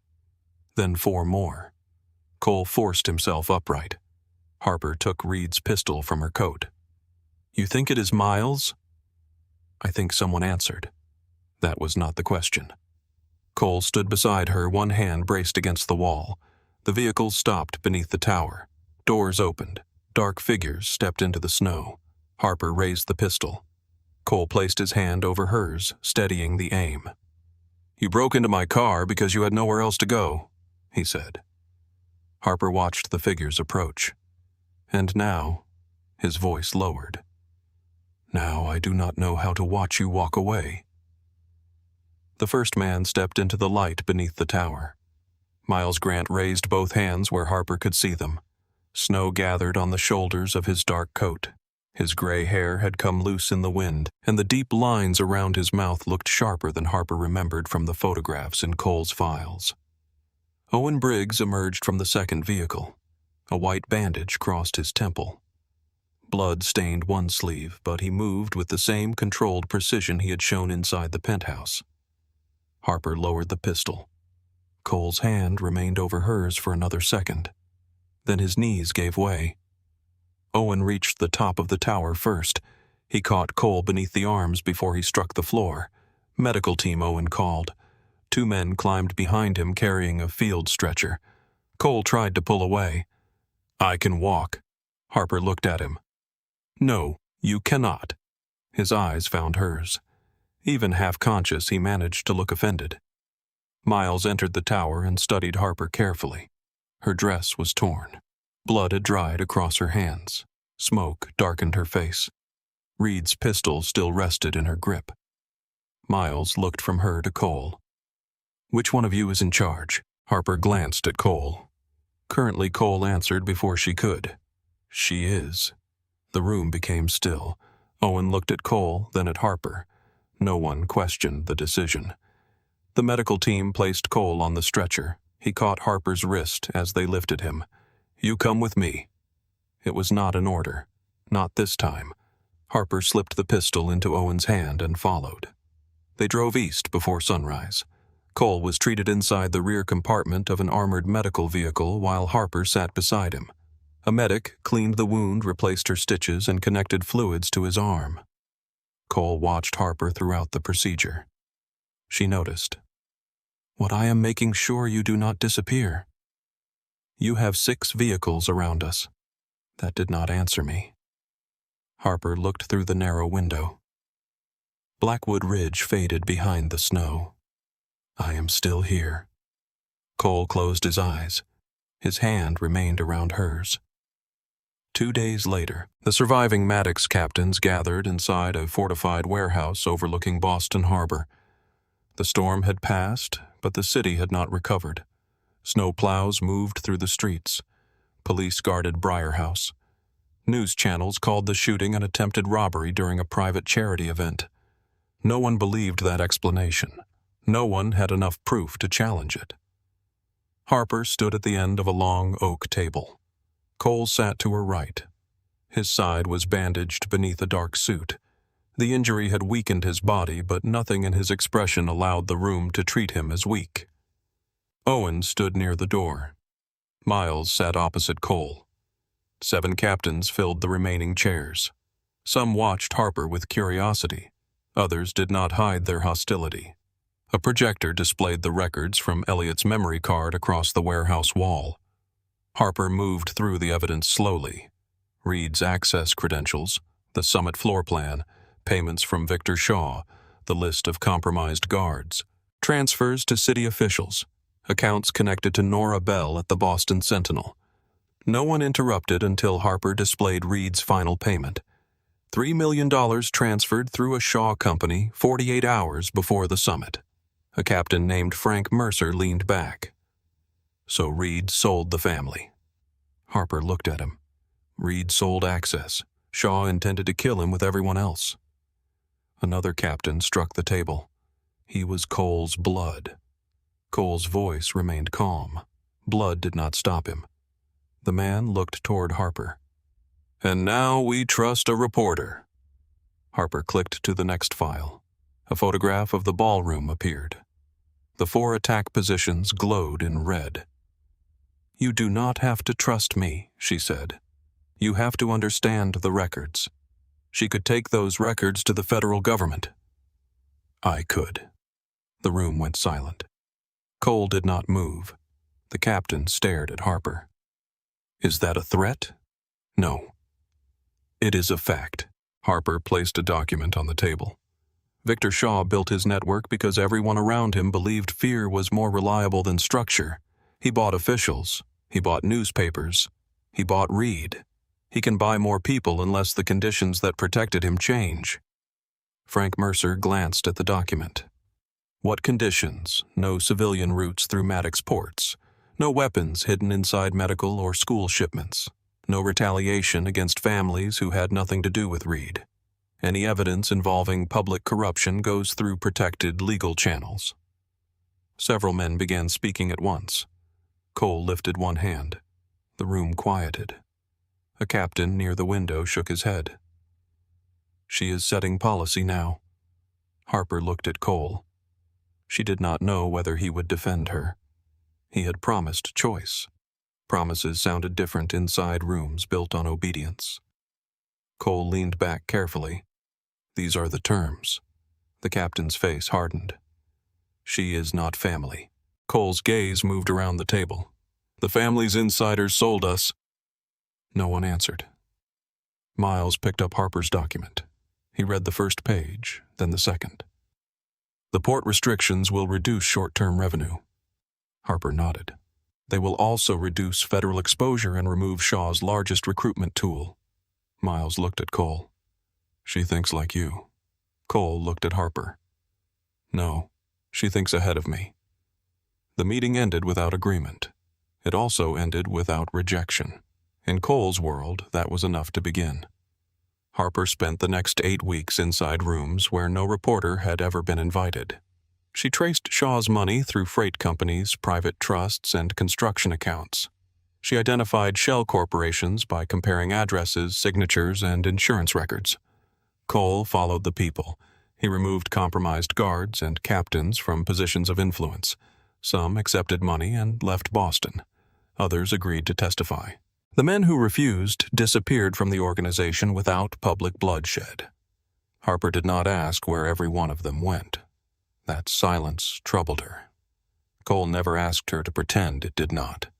They argued often, in offices, inside cars, across the dining table in Cole's penthouse. The arguments were sharp, private, and honest. "You cannot threaten a witness into cooperation," Harper told him one night. "I can if the witness stole from me. Then he tells you what will stop the threat, not what is true." Cole poured coffee into 2 cups. "What do you suggest?" "Give him a reason to believe surviving helps him more than lying. That is a longer conversation. It is also better intelligence." Cole handed her a cup. "You have made my life slower. You are welcome." You assume that was praise. It usually is. He smiled more easily now. The expression still surprised her.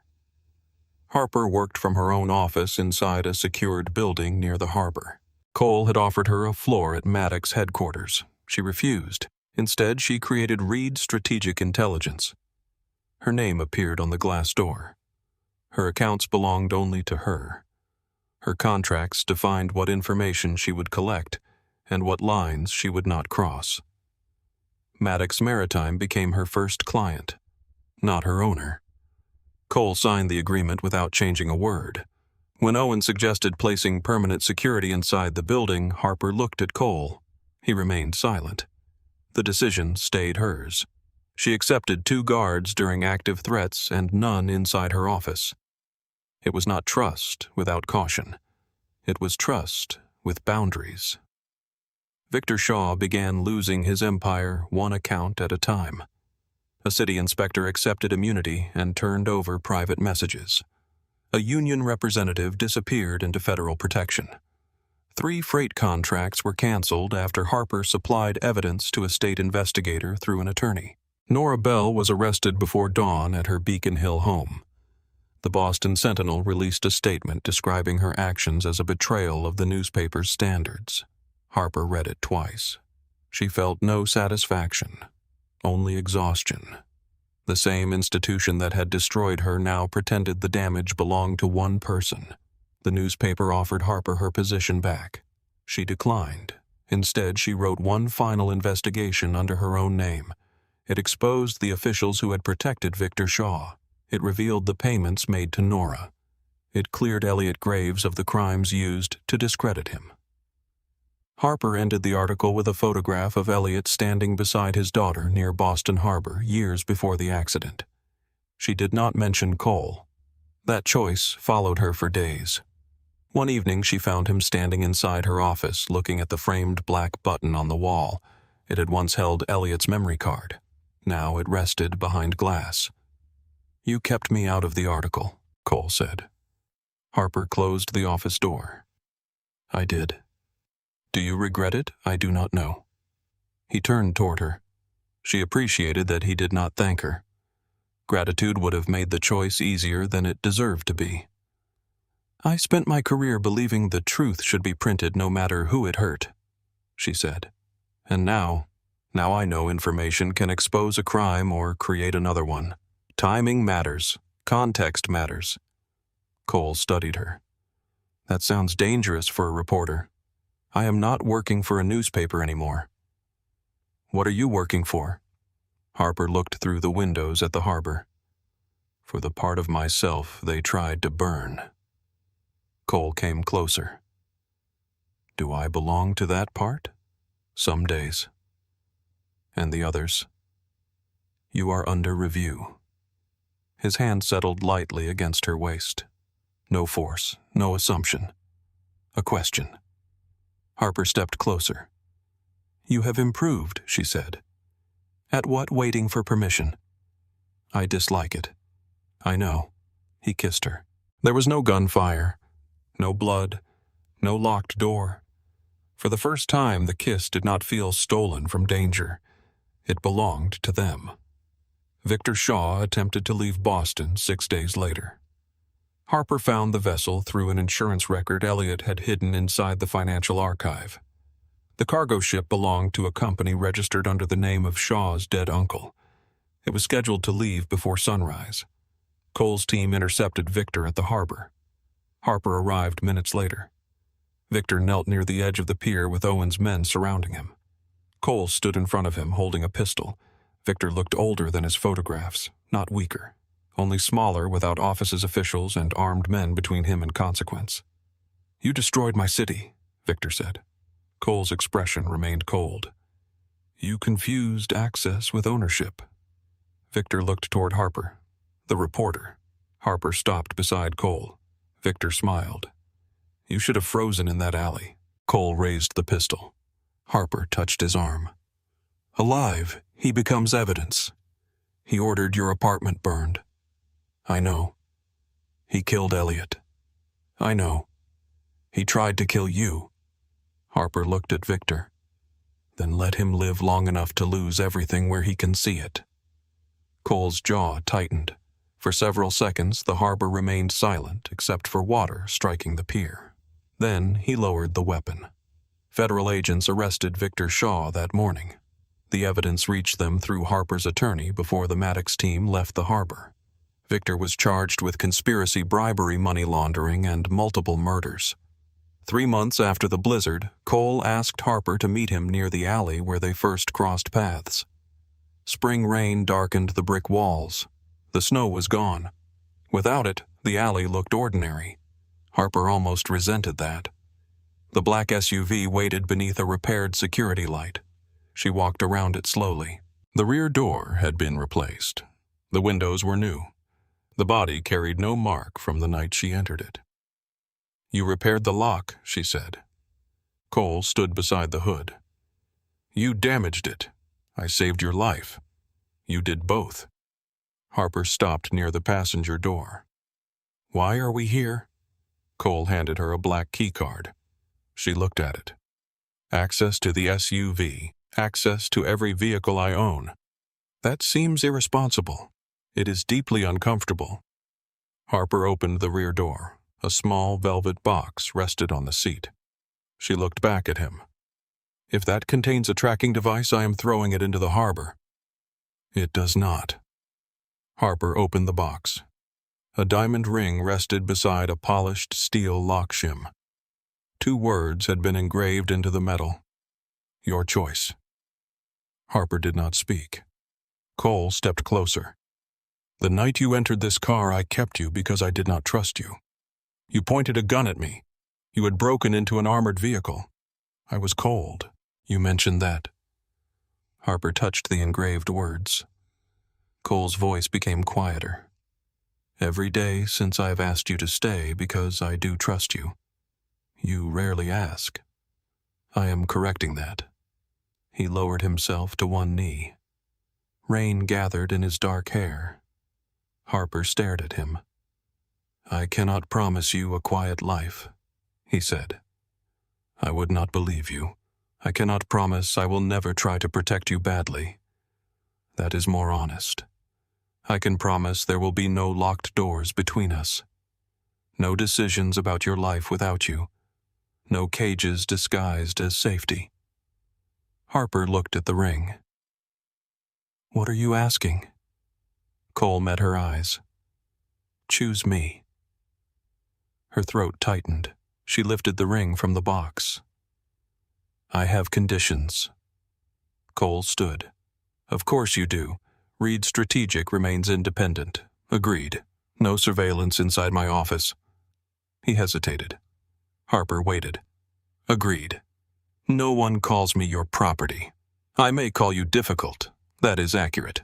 Harper placed the ring on her finger. "One more condition." Cole looked at her carefully. "I drive." He glanced toward the SUV. "You broke into the first one. You drove away while I was unconscious on the floor. I did not know you were there." Passenger seat Maddox. Cole walked around the vehicle without arguing. Harper sat behind the wheel. The engine came alive beneath her hands. Cole settled beside her. She looked at the alley through the windshield. The first time she entered this vehicle, she had been running from death. Now she held the keys. every door open from the inside. Cole reached across the console and took her hand. He had not let her go, only because she had chosen to stay. Harper guided the SUV out of the alley and into the bright streets of Boston. The first time Harper Reed broke into the Mafia boss's vehicle, she was trying to survive the cold. The last time he handed her the keys and trusted her to choose the road.